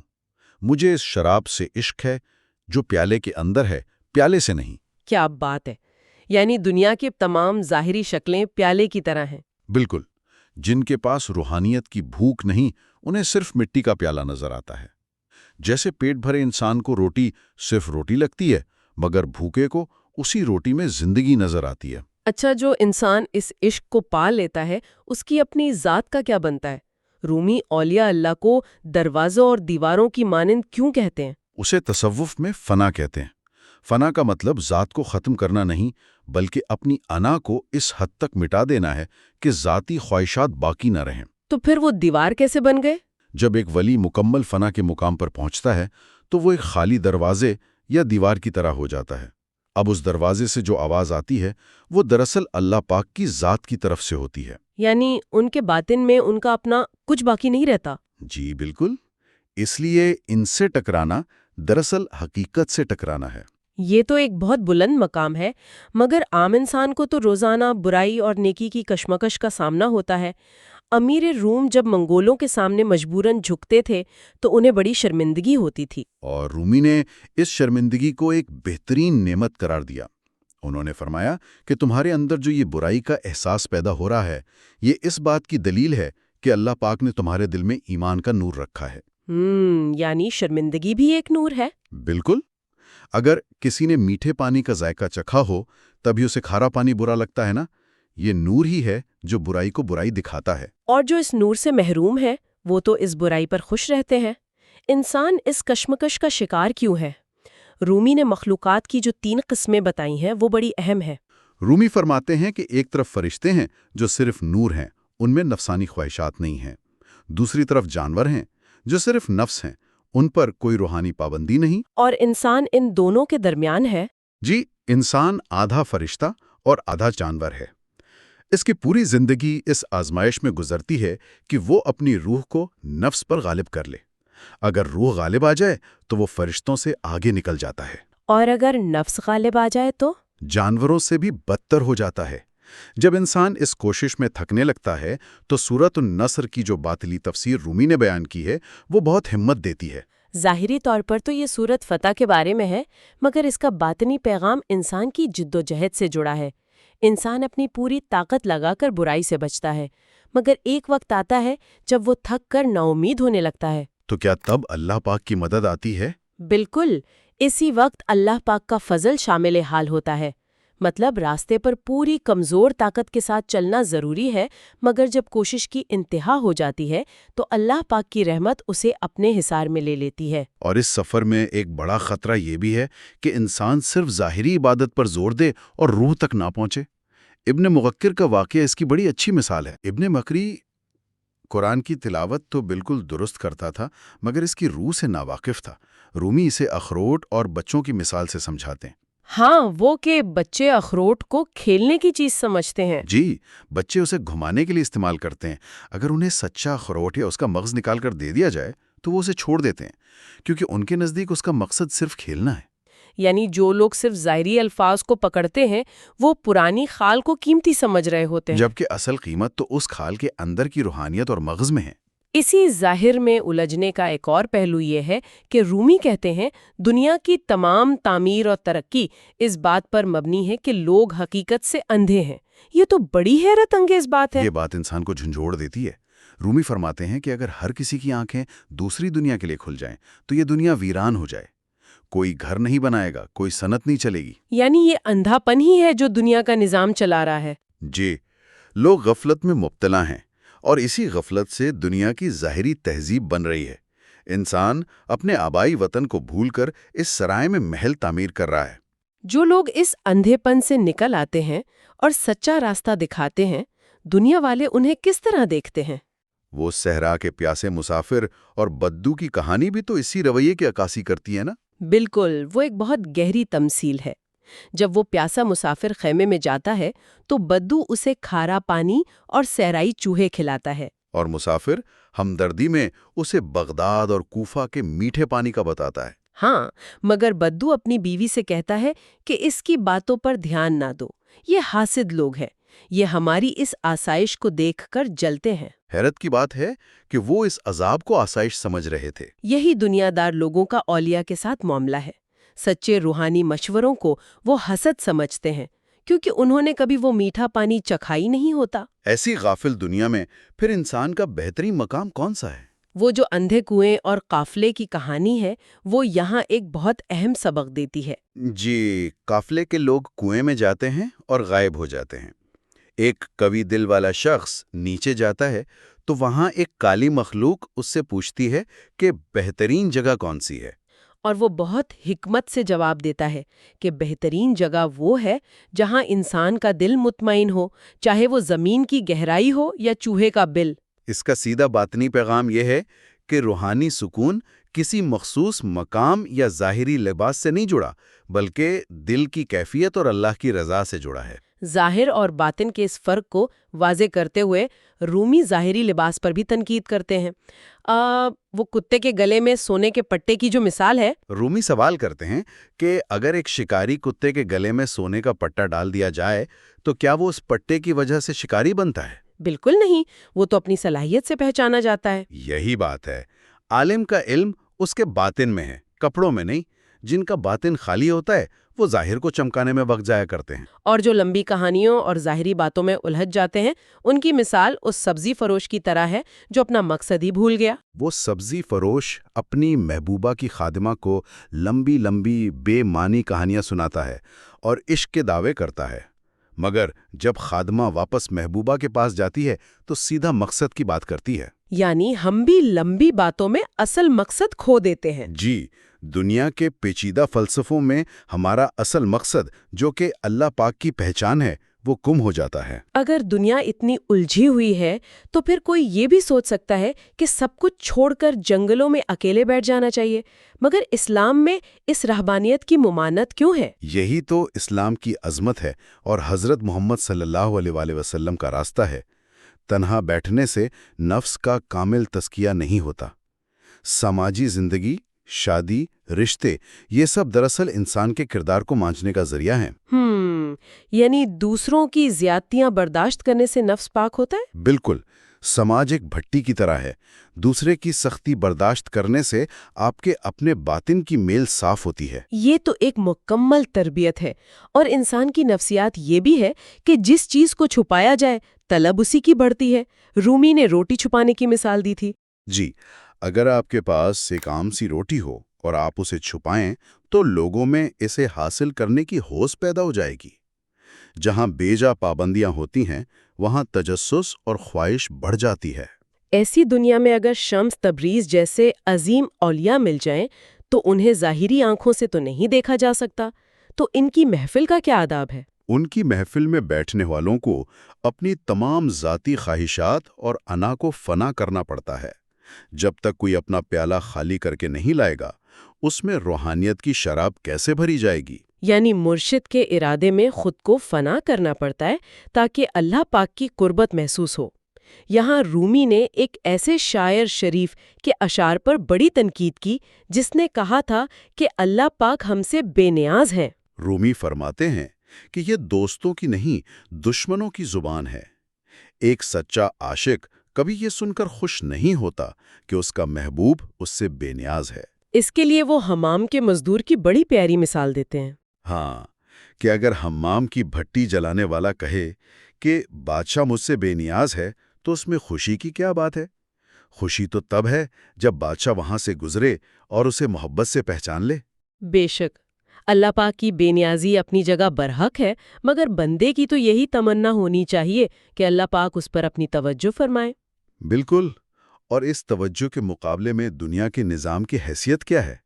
رومی دنیا کو سمندر کی جھاگ کی مانند کہتے ہیں۔ ہاں، اور جو مختلف پیشے ہیں جیسے وکیل، بڑھئی یا خیمہ بنانے والے، اللہ پاک نے ان لوگوں کو ان کے پیشوں کی محبت میں مبتلا کر رکھا ہے تاکہ یہ جھاگ یعنی دنیا کا نظام چلتا رہے اور اولیاء اللہ کے لیے خیمہ قائم رہے۔ ہر چیز دراصل اللہ پاک کی تسبیح بیان کر رہی ہے۔ ان تمام گہری باتوں کو سمجھنا اور ان پر عمل کرنا آسان نہیں ہے۔ شاید اسی لیے رومی روحانی سفر میں آہستہ روی کی تلقین کرتے ہیں۔ بالکل ویسے ہی جیسے بہار کا موسم یکدم نہیں آتا بلکہ بتدریج اپنی خوبصورتی لاتا ہے۔ یکدم بوجھ ڈالنے سے انسان گھبرا کر بھاگ جاتا ہے۔ آج کے اس گہرے مطالعے نے واقعی ہمیں اسباب اور ظاہر سے پرے دیکھنے کی دعوت دی ہے۔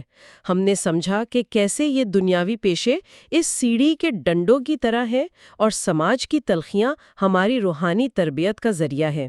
اور یہ کہ ہم انسان آدھے فرشتے اور آدھے جانور کی کشمکش میں کیسے پھنسے ہوئے ہیں اور کیسے اس جھاگ کے اندر اس سچے پانی کو تلاش کرنا ہے۔ بالکل۔ اس تمام روحانی سفر کو سمیٹتے ہوئے ہم آج کی نشست کا اختتام ایک ایسی سوچ کے ساتھ کرتے ہیں جو ہم سب کو غور و فکر کی دعوت دیتی ہے۔ اگر اس دنیا کی ہر شے، ہر رشتہ اور ہر کامیابی صرف ایک پیالہ ہے تو ہم اس وقت کس چیز کی پیاس بجھانے کی کوشش کر رہے ہیں؟ کیا ہم اس پیالے کی ظاہری چمک دمک میں اتنے کھو چکے ہیں کہ اندر موجود شراب عشق کا ذائقہ ہی بھول گئے ہیں؟ یہ ایک ایسا سوال ہے جو ہمیں تنہائی میں اپنے آپ سے ضرور پوچھنا چاہیے۔ اور آج کا ہمارا یہ جو گہرا مطالعہ ہے یہ کسی عام بحث پر مبنی نہیں ہے۔ ہم اصل میں ایک ایسی روحانی محفل میں داخل ہو رہے ہیں جہاں الفاظ تو صرف ذرائع ہیں اور اصل مقصد روح کی بے چینی کا علاج تلاش کرنا ہے۔ صحیح۔ تو آج کا جو ہمارا مقصد ہے وہ مولانا رومی کی عظیم اور تاریخی کتاب فیہ ما فیہ کے 5ویں حصے یعنی اس کے 5th پارٹ کے اسباق کا تفصیلی جائزہ لینا ہے۔ یہ وہی سفر ہے جو 4تھے حصے کے آخری حروف سے آگے بڑھتا ہے۔ ہاں، وہاں سے جہاں ہم نے پچھلی بار روکی تھی بات۔ بالکل۔ اس عظیم کتاب کے مقالہ 22 سے لے کر مقالہ 29 تک ہم ان روحانی باتوں، کہانیوں اور فلسفوں کو کھولنے کی کوشش کریں گے جنہوں نے صدیوں سے دلوں کو جھنجھوڑا ہے۔ یہ ایک ہائیلی انٹلیکچوئل گفتگو ہونے والی ہے۔ اور اس سفر کی سب سے خاص بات میری نظر میں یہ ہے کہ یہاں رومی کسی ساتھی یا طالب علم کو صرف کوئی کہانی نہیں سناتے بلکہ اس کہانی کے اندر چھپی ہوئی ایک ایسی حقیقت نکال کر سامنے رکھتے ہیں جو انسانی عقل کی حدود کو توڑ دیتی ہے۔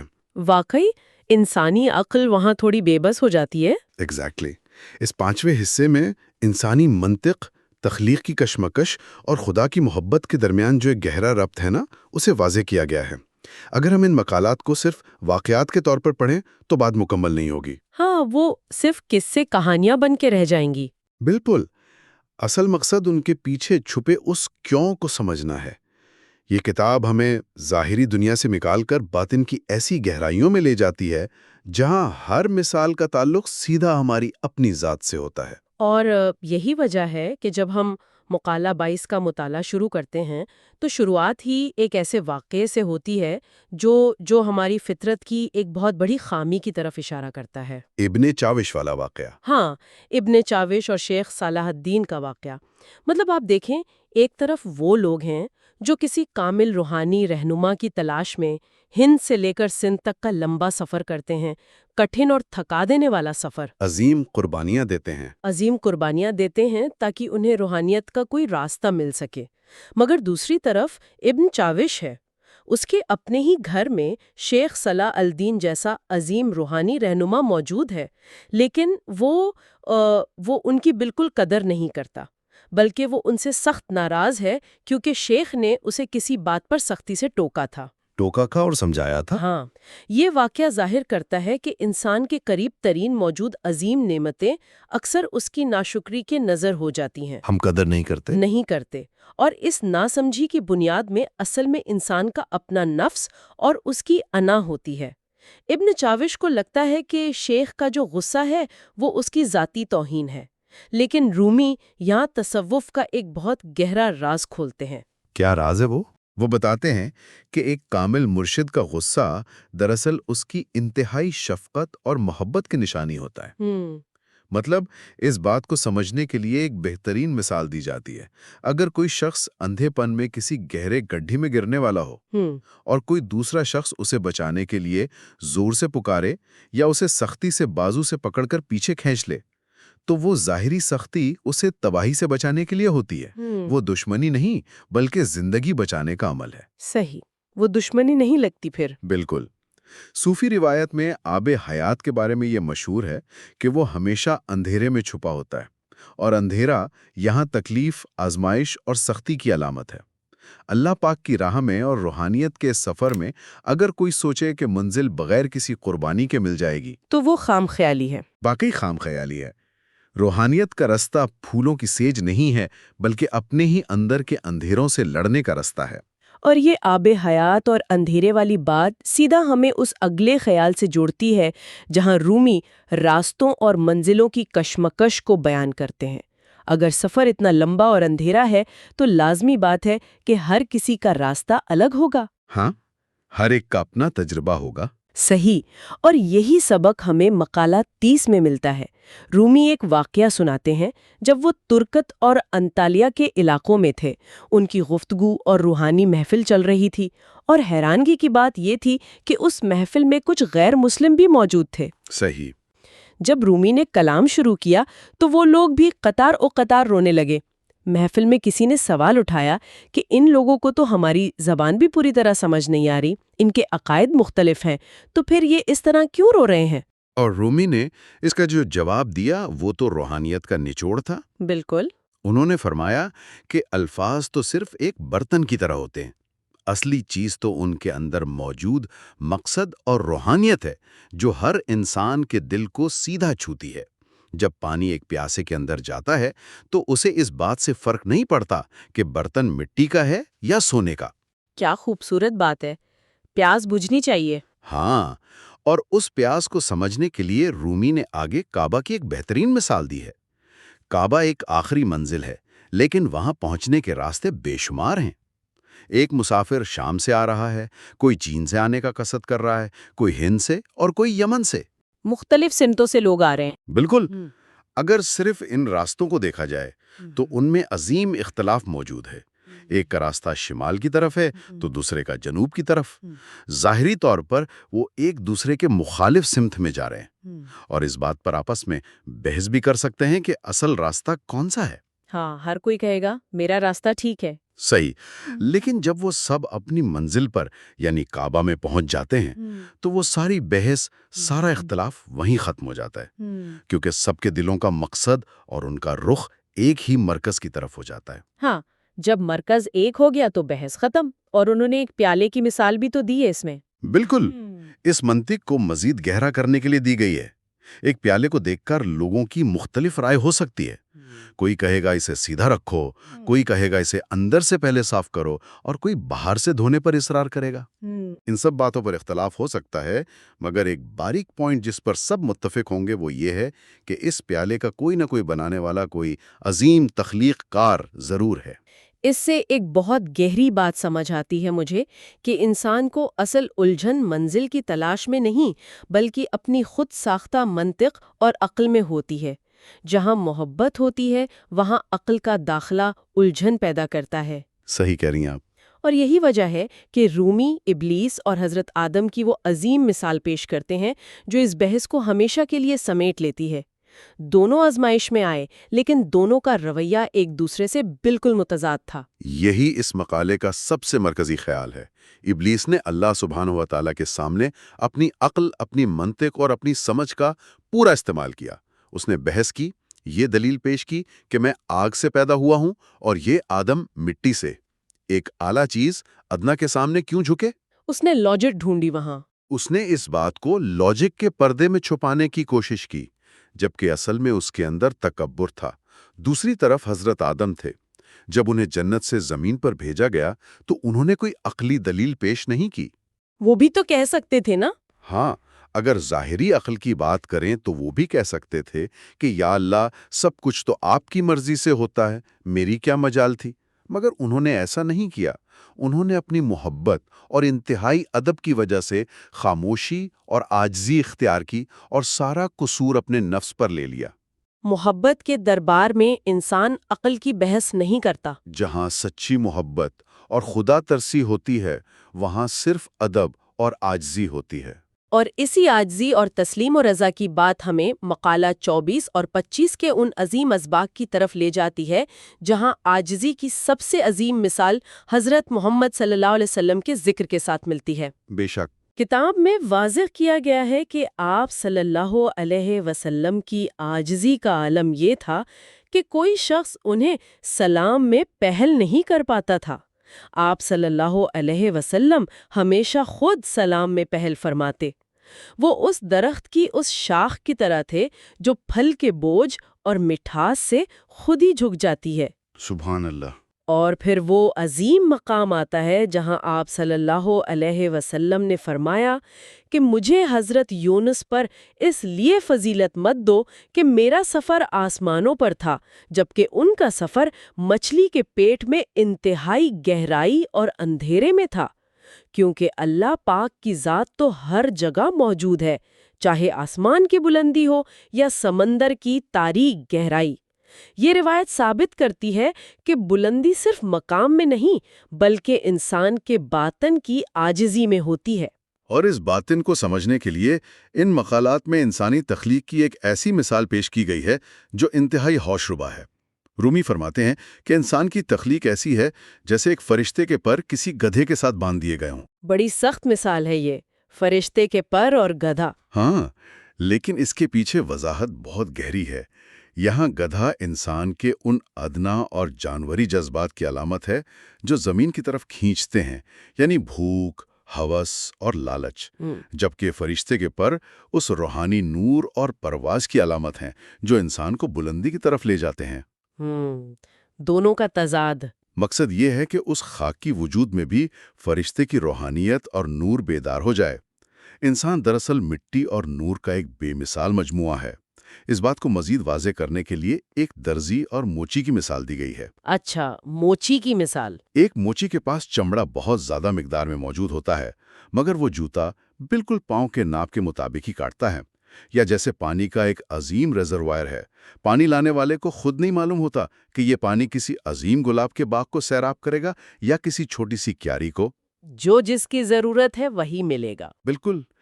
اللہ پاک بھی علم، روحانیات اور معرفت مخلوق کی سمجھ اور ان کے ظرف کے مطابق ہی عطا کرتا ہے۔ ایک مثال اور دی گئی ہے کہ زمین کی گہرائی میں مکمل اندھیرے میں رہنے والے کیڑے کو آنکھوں کی ضرورت ہی نہیں ہوتی، کیونکہ وہاں روشنی ہی نہیں ہے۔ کیونکہ اس کا مقام ہی اندھیرا ہے۔ جس کی طلب اور مقصد جتنا اعلیٰ ہوتا ہے اسے وہی بصیرت اور روشنی عطا کی جاتی ہے۔ اور یہ ظرف اور طلب والی بات مجھے دنیا کے اس دھوکے کی طرف لے آتی ہے جس کا ذکر آگے مقالہ 26 اور 27 میں بہت خوبصورتی سے کیا گیا ہے۔ یہاں سچ، جھوٹ اور اصل انعام کو پہچاننے کا معیار بتایا گیا ہے۔ بخارا کے شیخ نساج کا واقعہ اسی دھوکے کا پردہ چاک کرتا ہے۔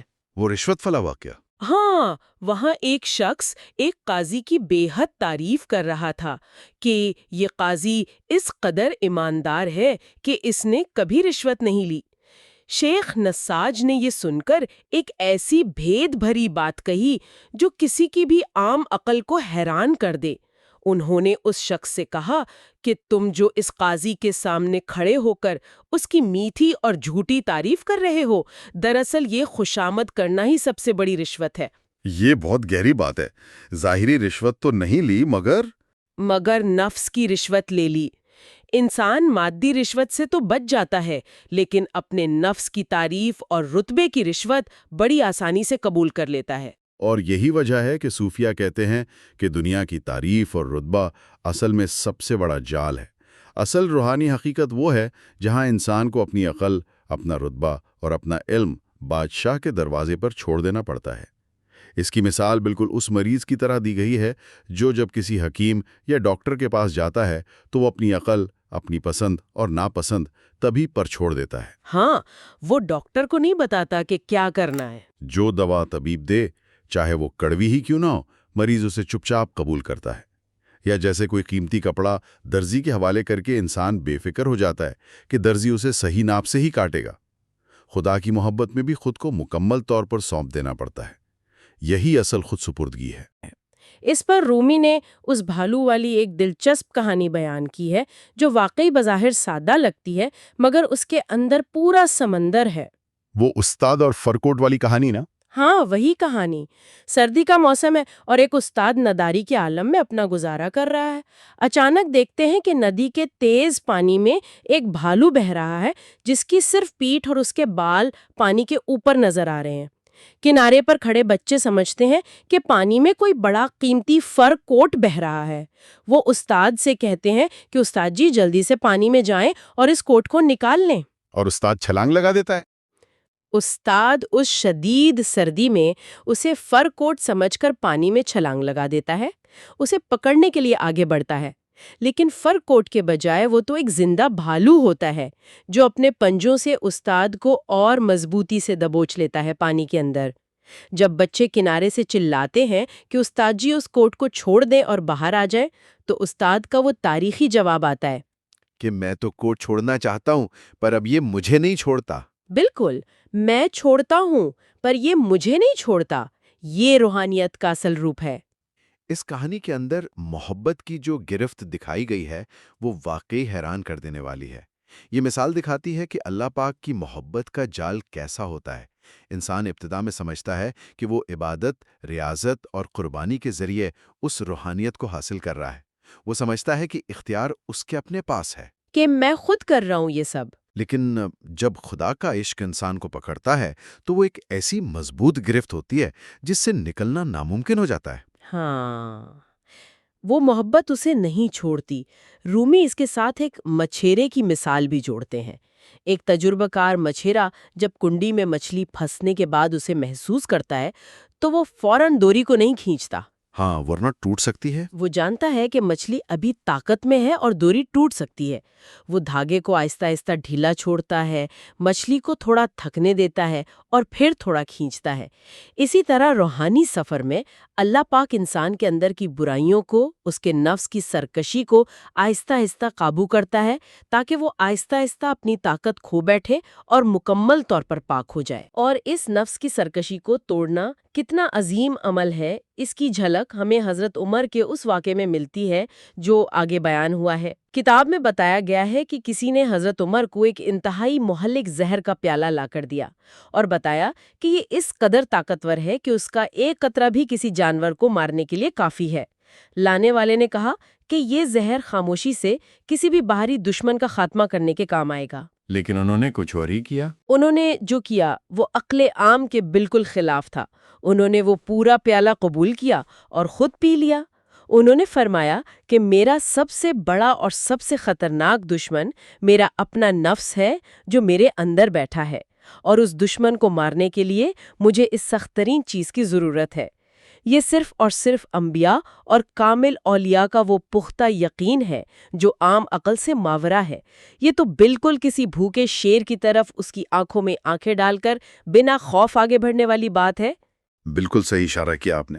شیر کی طرف بڑھنے والی اس مثال کا مقصد ہی یہ سمجھانا ہے کہ روحانی سفر کے تمام ابتدائی قدم شاید آسان لگتے ہوں، لیکن وہ آخری قدم جو سیدھا شیر کے منہ میں یعنی خالص ایمان، قربانی اور فنا کی طرف اٹھتا ہے، وہ سب سے مشکل ہے۔ وہ قدم اٹھانا آسان نہیں ہوتا۔ دنیا کی تمام فتوحات حاصل کی جا سکتی ہیں، لیکن اپنی ذات اور اپنے نفس کو مٹا دینا، اپنی خودی کو اس عظیم ہستی کے حوالے کر دینا، اصل مرکز ایمان ہے۔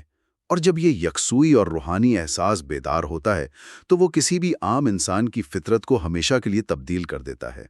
اس احساسیت اور خداداد عقل کے استعمال کا گہرا ذکر ہم مقالہ 28 اور 29 میں دیکھتے ہیں، جہاں روحانی پاکی اور عقلی استدلال کا بے مثال ملاپ دکھایا گیا ہے۔ ہاں، اور یہاں رومی روحانی احساس کی حساسیت پر ایک بڑا ہی دلچسپ واقعہ بیان کرتے ہیں۔ ایک عظیم درویش کا ذکر ہے جس کے مرید نے کافی مشقت کے بعد تھوڑا سا کھانا لایا۔ درویش نے وہ کھانا تو کھا لیا، لیکن اس رات اس درویش پر اس کھانے کے ایسے عجیب اثرات مرتب ہوئے جو روحانی طور پر ثقیل تھے۔ اسے عجیب سے وسوسے آنے لگے، عجیب خیالات آنے لگے۔ جب صبح اس نے مرید سے پوچھا کہ بتاؤ یہ کھانا کہاں سے لایا تھا، تو پتہ چلا کہ وہ کھانا کسی جوان لڑکی نے دیا تھا۔ اس درویش نے حیرانی سے بتایا کہ 20 سال گزر گئے مجھ پر، کبھی ایسی ناپسندیدہ کیفیت طاری نہیں ہوئی تھی۔ یہ واقعہ سمجھنے میں تھوڑا عجیب لگتا ہے شروع میں، لیکن رومی نے اسے سفید کپڑے کی مثال سے واضح کر دیا۔ جو لوگ روحانی طور پر انتہائی صاف، شفاف اور پاک ہوتے ہیں، ان پر چھوٹی سی بات، یہاں تک کہ حلال لقمے کے پیچھے کی نیت کا بھی اثر ہوتا ہے۔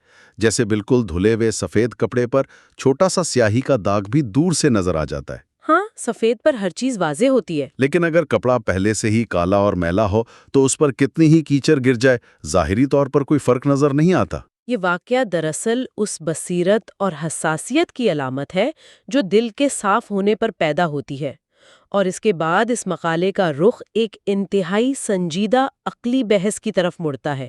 ایک عیسائی شخص کے ساتھ حضرت عیسیٰ کے حوالے سے بحث کا ذکر ملتا ہے۔ ہاں، جس میں وہ عیسائی دلیل دے رہا تھا کہ حضرت عیسیٰ کا جسم مٹی تھا جو مٹی میں مل گیا، اور روح خدا کا حصہ تھی جو واپس چلی گئی۔ لیکن رومی اور ان کے ساتھ موجود ماہرین اس بات کو بالکل رد کرتے ہیں۔ وہ واضح کرتے ہیں کہ اللہ سبحانہ و تعالی کی ذات اس مخلوقاتی تصور سے بے نیاز اور انتہائی بلند ہے۔ حضرت عیسیٰ ایک عظیم پیغمبر اور مخلوق تھے۔ آسمان، زمین، سمندر، یہ سب اللہ پاک کی تخلیق ہے اور اسی کی طرف محتاج ہے۔ اس بے مثال ہستی کو کسی ایک چھوٹے سے پیمانے یا مخلوق کے ظاہری جسم میں قید سمجھنا عقل، منطق اور روحانیت تینوں کے انتہائی خلاف ہے۔ عقل کا صحیح استعمال یہ ہے کہ تخلیق کار کو تخلیق کے برابر نہ لایا جائے۔ اور اس بات کو سمجھانے کے لیے رومی نے فطرت کی جو مثالیں دی ہیں نا، وہ واقعی عظیم ہیں۔ وہ فرماتے ہیں کہ فرض کرو کسی انسان کو اپنے والدین سے ورثے میں ایک کھوٹا اور جعلی سکہ ملے، یا کوئی بیمار اور فالج زدہ ہاتھ اسے ماں باپ سے ورثے میں ملے، تو کیا کوئی بھی ہوش مند انسان یہ سوچے گا کہ کیونکہ یہ میرے باپ دادا کی وراثت اور ان کی نشانی ہے، اس لیے میں اس ہاتھ کا علاج نہیں کرواؤں گا یا اس کھوٹے سکے کو نہیں پھینکوں گا؟ ہرگز نہیں۔ انسان کی فطرت ہے کہ وہ فوراً بہتری ڈھونڈے گا اور علاج کروائے گا۔ رومی یہاں ایک چوٹ کرتے ہیں کہ اگر ہم دنیا کی ظاہری چیزوں میں بہتری تلاش کرتے ہیں تو دینی اور روحانی حقائق کو صرف اس لیے آنکھیں بند کر کے سچ مان لینا کیونکہ وہ ہمیں ورثے میں ملے ہیں، یہ کہاں کی عقل مندی ہے؟ انسان کی عقل تو جانوروں سے زیادہ پختہ ہونی چاہیے جاتی ہے۔ ایک عام گلی محلے کا کتا جو ساری زندگی کچرے کے ڈھیر پر پلا ہو، جب اسے بادشاہ کے دربار میں لایا جاتا ہے اور شکاری کتا بنا دیا جاتا ہے تو وہ اپنا پرانا گندا دستاویز اور غلط عادتیں چھوڑ دیتا ہے۔ وہ پرانی زندگی بھول جاتا ہے۔ وہ بادشاہ کے عظیم گھوڑے کے ساتھ شکار پر نکلتا ہے۔ اسی طرح ایک باز جب بادشاہ کا خدمتگار بن جاتا ہے اور بادشاہ کے ہاتھ پر بیٹھنے کا عادی ہو جاتا ہے تو وہ پہاڑوں پر مرے ہوئے جانور اور مردار کھانا چھوڑ دیتا ہے۔ اب غور کرنے کی بات یہ ہے کہ اگر ایک ادنا جانور اپنے بادشاہ کی قربت اور صحبت پا کر اپنی پرانی فطرت چھوڑ کر بہتر اور نئے طریقے سیکھ لیتا ہے، تو انسان جو اشرف المخلوق ہے وہ اپنی بصیرت اور خداداد عقل کا استعمال کر کے پرانی غلط فہمیوں کو کیوں نہیں چھوڑتا؟ ایمان اور روحانیات میں عقل کا صحیح استعمال یہی ہے کہ حقیقت کو چاہے وہ کتنی ہی مختلف کیوں نہ ہو، اس کے اصل روپ میں تسلیم کیا جائے۔ صحیح۔ تو اس پورے 5ویں حصے کے مطالعے سے دراصل ہم نے انسانی باطن کے کئی دروازے کھولے ہیں۔ آج ہم نے دیکھا کہ عقل، محبت، عاجزی اور خود سپردگی کیسے ایک دوسرے سے جڑے ہوئے ہیں۔ رومی کے الفاظ کے برتن میں جو سبق چھپے ہوئے تھے، ان کا خلاصہ یہ نکلتا ہے کہ انسان کو اپنے ظرف کو پہچاننا چاہیے۔ اسے یہ معلوم ہونا چاہیے کہ عقل کا کہاں استعمال کرنا ہے، جیسے کھوٹے سکے کو پہچاننے میں، اور خدا کی محبت میں کہاں خود کو مکمل طور پر سونپ دینا ہے، جیسے طبیب کے آگے مریض اور درزی کے آگے کپڑا۔ ان سب باتوں میں صدیوں پرانا وہ راز چھپا ہے جو بتاتا ہے کہ بے مقصد بحث اور اختلافات صرف راستوں کے ہوتے ہیں۔ اصل منزل پر پہنچ کر ہر اختلاف ختم ہو جاتا ہے۔ اور اس گہرے مطالعے کا نچوڑ یہ ہے کہ زندگی میں جب تکلیفیں، اندھیرے اور سوروز آتے ہیں تو وہ عذاب نہیں ہوتے، وہ مقصد کے تحت آتے ہیں۔ وہ دراصل ایک مقصد کے تحت آتے ہیں تاکہ انسان اندر سے خالی ہو سکے۔ جب تک دل دنیا کی بے مقصد باتوں، کھوکھلی تعریفوں اور تکبر سے بھرا رہے گا، وہاں روشنی کا گزارا نہیں ہو سکتا۔ تکلیف انسان کو اس کے نفس سے خالی کرتی ہے، اور جب انسان اندر سے خالی ہوتا ہے صرف تبھی وہاں سچی خوشی، خدا کی کامل محبت اور اصل روحانی سکون اپنی جگہ بنا سکتے ہیں۔ یہ سب تبھی ممکن ہے جب انسان اصل منزل کو پہچانے اور راستوں کے اختلاف میں اپنی منزل کو نہ بھول بیٹھے۔ تو آج کے اس روحانی اور گہرے سفر کے آخر میں اپنے سننے والوں کے لیے ایک گہرا اور فکر انگیز سوال چھوڑ کر جاتے ہیں۔ آج کی اس تفصیلی گفتگو میں بات ہوئی کہ حضرت عمر نے اپنے اندر کے دشمن سے لڑنے کے لیے، اس نفس کو مارنے کے لیے زہر کا پورا پیالہ پی لیا تھا۔ اس عظیم ہستی نے پہچان لیا تھا کہ سب سے خطرناک دشمن باہر نہیں، اندر بیٹھا ہے۔ تو آج اس حقیقت کے پیش نظر کیا ہم نے کبھی ٹھہر کر یہ غور کیا ہے کہ ہمارے اپنے اندر چھپا ہوا وہ دشمن کون سا ہے؟ وہ دشمن جو باہر کی دنیا کے ہر دشمن سے زیادہ طاقتور ہے، جو دن رات ہمیں جھوٹی تسلیاں دیتا ہے، اور سب سے بڑی بات یہ کہ ہم اس دشمن کو اپنے ہی اندر پہچاننے سے آخر اتنا ڈرتے کیوں ہیں؟ ایک ایسی روحانی محفل میں خوش آمدید جہاں علم اور حکمت کے گہرے موتی چنے جاتے ہیں۔ یہ ہمارا ایک تفصیلی جائزہ ہے جس میں ہم سیدھا مولانا رومی کی عظیم کتاب فیہی ما فیہی کے چھٹے حصے کی طرف بڑھ رہے ہیں۔ جی بالکل، پچھلے حصے کی گفتگو جہاں ختم ہوئی تھی، یعنی وہیں سے سفر کا آغاز ہوگا۔ اور مقصد وہی ہے کہ اس کتاب میں چھپی ہوئی روحانیت اور دانشمندی کو ایک کہانیوں کی محفل کے طرز پر سمجھایا جائے۔ صحیح، تاکہ سننے والوں پر کسی قسم کی معلومات کا بوجھ محسوس نہ ہو، بلکہ وہ اس روحانی سفر کا خود ایک حصہ بن جائیں۔ بالکل، اور ہمارا مقصد یہاں کسی فرقے کی حمایت نہیں کرنا ہے۔ ہاں، ہماری کوشش ہے کہ کتاب کے متن کو پوری ایمانداری اور غیر جانبداری سے سامنے رکھا جائے۔ جی، تو اس چھٹے حصے میں جو مقالہ 30 سے لے کر 41 تک پھیلا ہوا ہے، رومی نے انسانی نفس، اللہ سبحانہ و تعالیٰ کی نشانیوں اور روحانی حقیقتوں پر بات کی ہے۔ تو اب چلیے اس روحانی سفر کا باقاعدہ آغاز کرتے ہیں۔ مقالہ 30 سے شروعات ہوتی ہے، اور اس سفر کا آغاز ہی ایک نہایت گہرے اور فکر انگیز تصور سے ہوتا ہے۔ رومی واضح کرتے ہیں کہ نیکی اور بدی آپس میں اس طرح جڑے ہوئے ہیں کہ انہیں ایک دوسرے سے الگ نہیں کیا جا سکتا۔ ایگزیکٹلی، بدی کے وجود کے بنا نیکی کا انتخاب ممکن ہی نہیں ہے۔ یعنی اگر دنیا میں صرف نیکی ہی ہوتی تو نیکی کا چناؤ کوئی معنی ہی نہیں رکھتا۔ صحیح کہا، نیکی کا عمل تبھی عظیم بنتا ہے جب بدی کا راستہ موجود ہو اور انسان اسے چھوڑ کر نیکی کی طرف بڑھے۔ لیکن اس مقام پر رومی ایک ایسی بات کہتے ہیں جو عام انسانی سمجھ کے بالکل برعکس لگتی ہے۔ کون سی بات؟ وہ فرماتے ہیں کہ جو شخص کسی صوفی پر تنقید کرتا ہے وہ دراصل اس صوفی کا حقیقی دوست ہوتا ہے۔ اچھا، یہ واقعی بہت دلچسپ پہلو ہے۔ ہاں، کیونکہ عام طور پر انسانی فطرت تو تعریف پسند کرتی ہے نا۔ جی، ہم تنقید کو حملہ سمجھتے ہیں، پھر ایک تنقید کرنے والا دوست کیسے ہو سکتا ہے؟ یہ تجزیہ دراصل انسانی نفس کی گہرائیوں کو کھولتا ہے۔ رومی سمجھاتے ہیں کہ صوفی کا اصل دشمن باہر کی دنیا میں نہیں ہے، بالکل، بلکہ اس کے اپنے اندر موجود اس کا نفس اور غرور ہے۔ بالکل، جب کوئی باہر سے تنقید کرتا ہے تو وہ دراصل اسی غرور پر ضرب لگاتا ہے۔ صحیح۔ تنقید سن کر نفس کو تکلیف ہوتی ہے۔ اور روحانیت میں نفس کی یہی تکلیف اور شکست روحانی ترقی کا سبب بنتی ہے۔ کمال ہے۔ تو اس طرح تنقید کرنے والا انجانے میں ہی صحیح مگر صوفی کی مدد کر رہا ہوتا ہے۔ جی، اور اسی ضمن میں کتاب میں حضرت ابو یزید کی مثال دی گئی ہے۔ انہوں نے اللہ پاک سے دعا کی کہ ان کی اپنی کوئی خواہش نہ رہے۔ حالانکہ خواہش کے بغیر زندہ رہنا تو انسانی فطرت کے خلاف معلوم ہوتا ہے۔ انسان تو خواہشات کے سہارے ہی آگے بڑھتا ہے۔ ہاں، مگر یہی اس مثال کا مرکزی نقطہ ہے۔ اللہ پاک انہیں کامل بنانا چاہتا تھا، ایک ایسے روحانی مقام پر فیض کرنا چاہتا تھا جہاں انسانی فطرت کی محدودیت ختم ہو جائے اور صرف اللہ کی رضا باقی رہے۔ جب انسان کی اپنی خواہش مٹ جاتی ہے تو وہ مکمل طور پر اللہ سبحانہ و تعالیٰ کی مرضی کے تابع ہو جاتا ہے۔ یہی اصل روحانی کمال ہے۔ اب مقالہ 21 میں اس نفس کی تربیت کے حوالے سے ایک اور بڑا اہم پہلو سامنے آتا ہے۔ جی، وحی اور خاموشی کے حوالے سے۔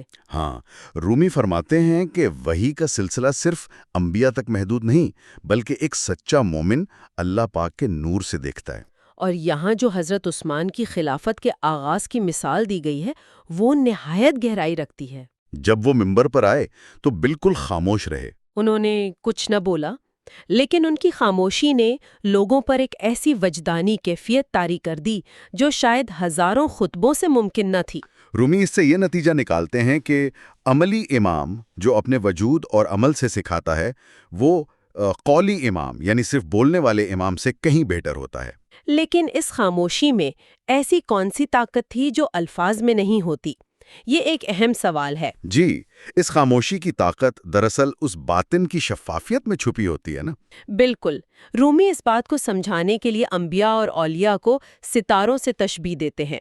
رات کے اندھیرے میں مسافر ستاروں کو دیکھ کر اپنا راستہ تلاش کرتے ہیں۔ ستارے کوئی شور نہیں مچاتے، وہ کوئی راستہ بول کر نہیں بتاتے۔ وہ بس اپنی جگہ پر جگمگاتے ہیں اور ان کی یہی خاموش روشنی راستہ دکھانے کے لیے کافی ہوتی ہے۔ الفاظ بعض اوقات حقیقت کو محدود کر دیتے ہیں۔ جبکہ خاموشی اور عمل سیدھا روح سے مخاطب ہوتے ہیں، اور اسی تربیتی عمل کو مزید واضح کرنے کے لیے استاد اور بچے کی مثال بھی دی گئی ہے۔ ہاں، جو بچہ پہلی بار لکھنا سیکھتا ہے اور اپنی ٹیڑھی میڑھی لکھائی استاد کو دکھاتا ہے تو استاد اس کی ساری غلطیوں پر ڈانٹنے کے بجائے اس کے ایک ٹھیک حرف کی تعریف کرتا ہے اور نرم مزاجی سے اس کی اصلاح کرتا ہے۔ اولیاء کا برتاؤ بھی عام انسانوں کے ساتھ بالکل اس استاد جیسا ہی ہوتا ہے، جو روحانی کمزوریوں کو جانتے ہوئے بھی نرمی سے سیرت کی اصلاح کرتے ہیں۔ اچھا، اس کے بعد مقالہ 32 اور 33 میں آتے ہیں جہاں رومی اللہ سبحانہ و تعالیٰ کی عنایت اور انسانی ضرورت کا ذکر کرتے ہیں۔ یہ بہت ہی پیارا حصہ ہے۔ رومی بتاتے ہیں کہ اللہ پاک کی عطا انسانی تصور کی حدود سے کہیں باہر ہے۔ انسان کی سوچ اس کی اپنی محدود صلاحیت کے مطابق ہوتی ہے، لیکن اللہ پاک کی بخشش اس کی عظیم شان کے مطابق ہوتی ہے۔ اور انسان اپنی ضرورت میں اس طرح جکڑا ہوا ہے جیسے کوئی کسی زنجیر میں بندھا ہو۔ ہر جاندار اپنی ضرورت کا پابند ہے۔ لیکن رومی کی نصیحت یہاں یہ ہے کہ انسان کی نظر اس زنجیر یعنی اس ضرورت پر نہیں ہونی چاہیے، بلکہ اس ذات پر ہونی چاہیے جو اس زنجیر کو تھامے ہوئے ہے۔ یہ تصور واقعی بہترین ہے۔ اگر دھیان ضرورت پر رہے گا تو تھکاوٹ اور پریشانی ہوگی، لیکن اگر دھیان زنجیر تھامنے والے پر ہوگا تو صرف سکون مل جائے گا۔ اور اس روحانی سکون کا اثر جسمانی حالت پر بھی پڑتا ہے، جیسے اس بوڑھے شخص کی مثال سے واضح ہوتا ہے۔ جی، وہ بوڑھا شخص جو اللہ کے عشق میں باہر کے موسم کی طرح کھل کھلاتا ہے۔ ظاہری طور پر تو بڑھاپا خزان کا منظر پیش کرتا ہے، لیکن روحانیت اس بوڑھے شخص کے اندر ایسی تیواری اور چلبلاپن پیدا کر دیتی ہے جو شاید جوانوں کو بھی نصیب نہ ہو۔ یہ ثابت کرتا ہے کہ روحانی قوت جسمانی اعضاء کی محتاج نہیں ہوتی۔ نے آتا ہے جو مقالہ 34 اور 35 میں بیان ہوا ہے۔ ہاں، جہاں رومی ایک دلچسپ خواب کا ذکر کرتے ہیں۔ انہوں نے خواب میں اپنے ایک دوست کو دیکھا جو ایک لومڑی کی خال پہنے ہوئے ہے۔ اور اسے جلال التبریزی نے، جو خواب میں ایک نیولے کے روپ میں ہیں، غلط راستے پر ڈال دیا ہے۔ تبریزی نے اس دوست کو تسبیح اور جائے نماز کے ظاہری دھوکے میں پھنسا دیا اور سچی روحانیت اور روحانی استاد کی رہنمائی سے دور کر دیا۔ اس خواب کی تعبیر سے پتہ چلتا ہے کہ سچی اور جھوٹی عبادت میں فرق کتنا باریک ہے۔ ظاہر میں ایک شخص تسبیح پڑھ رہا ہے، نماز ادا کر رہا ہے، لیکن باطن میں وہ سچی روحانیت سے بالکل دور ہے۔ اور پھر رومی اس سچی عبادت کی وضاحت کے لیے روحانی رقص اور چوگان یعنی پولو کے کھیل کی مثال دیتے ہیں۔ ظاہر تو بادشاہ میدان میں پولو کھیل رہا ہے، ایک شوگل لگتا ہے، لیکن حقیقت میں وہ میدان جنگ کی مشق کر رہا ہوتا ہے۔ اس کا مقصد دشمن کے سر کاٹنے اور گھوڑے دوڑانے کی مہارت حاصل کرنا ہے۔ اسی طرح روحانی رقص اور عبادت اس روحانی جنگ کا عکس ہیں جو انسان کے نفس کے اندر چل رہی ہوتی ہے۔ عبادت صرف جسم کی حرکت نہیں ہے بلکہ نفس کے خلاف جنگ کی مشق ہے۔ اور شاید یہی وجہ ہے کہ قرآن کی حکمت انکاریوں کی سمجھ سے باہر رہتی ہے۔ وہ الفاظ سنتے ضرور ہے، ظاہری مطلب بھی جانتے ہیں، لیکن ان دلوں پر مہر لگی ہوتی ہے۔ وہ اس عبادت کی روحانی جنگ اور باطن کے معنی تک نہیں پہنچ پاتے۔ اس کے بعد مقالہ 36 اور 37 میں ایک اور گہرا فلسفہ آتا ہے، محبت اور تخلیق کا۔ رومی واضح کرتے ہیں کہ اس کائنات میں ہر وجود کی بنیاد محبت ہے۔ محبت وہ مورتی ساز ہے جو چاک پر ہزاروں شکلیں بناتی ہے۔ پہلے محبت پیدا ہوتی ہے، پھر شکل وجود میں آتی ہے۔ جیسے کسی معمار کے ذہن میں جب گھر بنانے کا خیال آتا ہے تو پہلے اس کی ضرورت اور محبت وجود میں آتی ہے۔ پھر جا کر اینٹ اور پتھر سے گھر بنتا ہے۔ ہر چیز اس دنیا میں ظاہر ہونے سے پہلے خیال کی دہلیز پر قائم ہوتی ہے۔ یہ دنیا ایک گھر کی مانند ہے اور خیالات اس کی دہلیز ہیں۔ اس تجزیے سے رومی دراصل ان فلسفیوں کے دعوے کو رد کرتے ہیں جو کہتے ہیں کہ یہ دنیا ہمیشہ سے موجود تھی، رومی کی نظر میں یہ دنیا وقت میں تخلیق کی گئی ہے۔ اور اولیاء اور انبیاء کی روحیں اس تخلیق کی چشمدید گواہ ہیں، کیونکہ ان کی روحیں اس دنیا کے بننے سے پہلے وجود رکھتی تھیں۔ جیسے اگر کسی پرانے گھر میں چینٹیاں پیدا ہو جائیں تو ان کے لیے وہ گھر ہمیشہ سے تھا۔ لیکن جس نے اس گھر کی بنیادیں رکھی ہیں وہ جانتا ہے کہ یہ گھر کچھ عرصہ پہلے وجود ہی نہیں رکھتا تھا۔ واقعی، اور انبیاء کے اس اعلیٰ مقام پر مزید گفتگو مقالہ 38 میں ہوتی ہے، جہاں حضرت محمد صلی اللہ علیہ وآلہ وسلم کو امی کہے جانے کی خوبصورت وضاحت پیش کی گئی ہے۔ عام طور پر تو امی کا مطلب ان پڑھ لیا جاتا ہے، لیکن رومی کہتے ہیں کہ امی ہونے کا مطلب یہ ہے کہ آپ صلی اللہ علیہ وآلہ وسلم کا علم کسی دنیاوی استاد کا محتاج نہیں تھا۔ ان کا علم پیدائشی اور فطری تھا، جسے رومی عقل کل یعنی یونیورسل انٹلیکٹ کا نام دیتے ہیں۔ جبکہ باقی سب عام انسان عقل جز رکھتے ہیں، جو عقل کل کی محتاج ہوتی ہے۔ جس طرح پاؤں کو چلنا عقل سکھاتی ہے اور ہاتھ کو گلے لگانا دل سکھاتا ہے، یعنی جسم کا ہر حصہ عقل اور دل کا محتاج ہے، ٹھیک اسی طرح عام انسان کی محدود عقل انبیاء کی حکمت کی محتاج ہے۔ پھر اسی مقالے میں نیت اور عمل کے درمیان توازن کی بات ہے۔ رومی فرماتے ہیں کہ باطن یعنی نیت دراصل بیج کے اندر کا مغز ہے، اور ظاہر یعنی عمل اس کا چھلکا ہے۔ اور خوبانی کی گٹھلی کی جو مثال دی گئی وہ کمال ہے۔ اگر خوبانی کی گٹھلی کا چھلکا اتار کر صرف مغز زمین میں بو دیا جائے تو وہ گل جائے گا، درخت نہیں اگے گا، لیکن جب اسے چھلکے کے ساتھ بویا جاتا ہے تو وہ محفوظ رہتا ہے اور ایک دماور درخت بنتا ہے۔ دونوں کا ملنا ضروری ہے۔ باطن اور ظاہر کا توازن روحانیت کی جان ہے۔ ظاہری عبادت باطنی نیت کا چھلکا ہے جو اسے دنیا کے اثرات سے محفوظ رکھتی ہے۔ اور جب باطن اور ظاہر ہم آہنگ ہو جاتے ہیں تو انسان کی خواہشات کا رخ ہی بدل جاتا ہے۔ جیسے مقالہ التلیس میں حسام الدین ارزنجانی کی مثال ہے، جنہوں نے درویشوں کی صحبت ملنے پر بحث و مباحثے کی دنیا کو بالکل چھوڑ دیا۔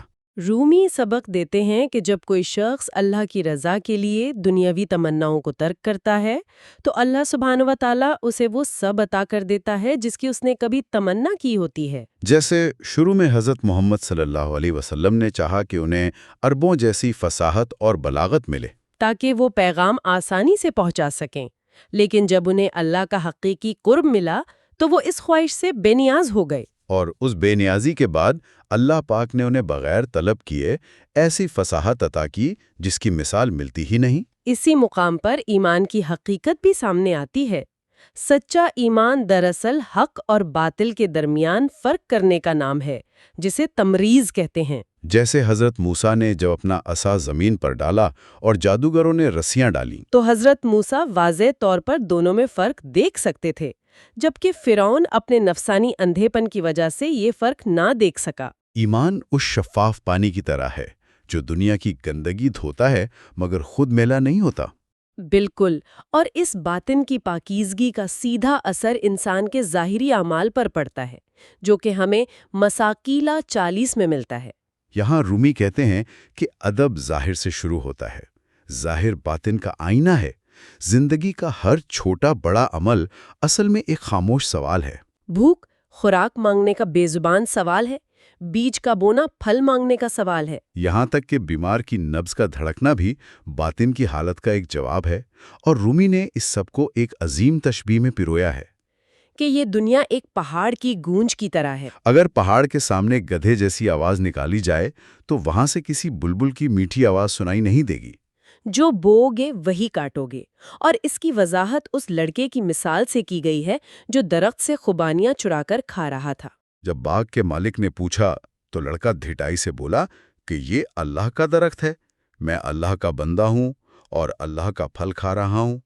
تو باغ کے مالک نے بھی پھر عمل کی گونج کا سچا آئینہ دکھایا۔ اس نے لڑکے کو درخت سے باندھا اور پٹائی شروع کر دی۔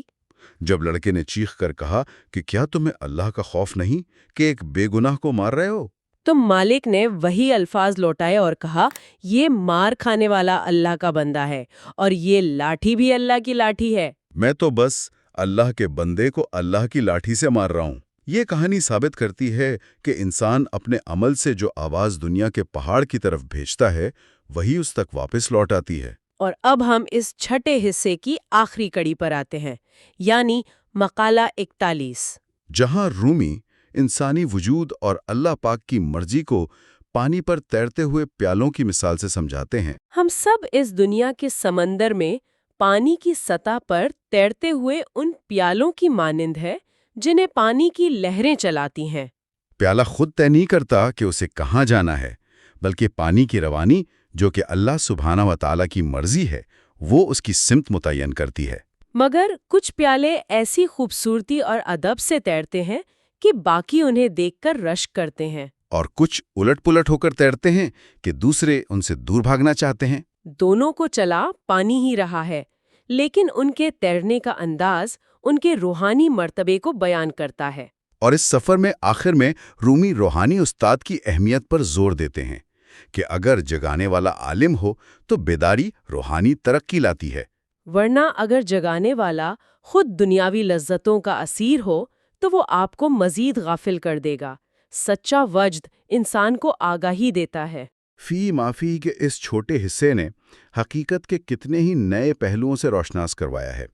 باطن کی نیت کو خالص رکھنا، ظاہر اور باطن کا توازن قائم کرنا، اور اپنی ضرورت کی زنجیر کے بجائے زنجیر تھامنے والے کی طرف دیکھنا۔ تنقید کرنے والے کو دوست سمجھنا اور سچی عبادت کو میدان جنگ کی مشق کی طرح اپنانا اس سفر کا بہت اہم حصہ ہے۔ اس گفتگو کو سمیٹتے ہوئے رومی کا ایک مرکزی نقطہ یاد رکھنا ضروری ہے کہ کائنات میں ہر چیز ایک سوال ہے اور ہر نتیجہ ایک پہاڑ کی گونج ہے۔ ہمارا وجود، ہمارے اعمال ہر وقت اس کائنات سے گفتگو کر رہے ہیں، اور اس گہرے تصور کے ساتھ محفل کو انجام تک پہنچاتے ہیں۔ سننے والوں کے لیے آج کا آخری قابل غور سوال یہ ہے کہ زندگی کے اس شور و غل میں ایک انسان کی روح خاموشی سے کون سا بے زبان سوال پوچھ رہی ہے؟ اور دنیا کے اس عظیم پہاڑ سے ٹکرا کر واپس آنے والی گونج اسے اس کے اپنے باطن کے بارے میں کیا خبر دے رہی ہے؟ اس باطنی آواز پر غور ضرور کیجیے۔ اگلی روحانی گفتگو تک کے لیے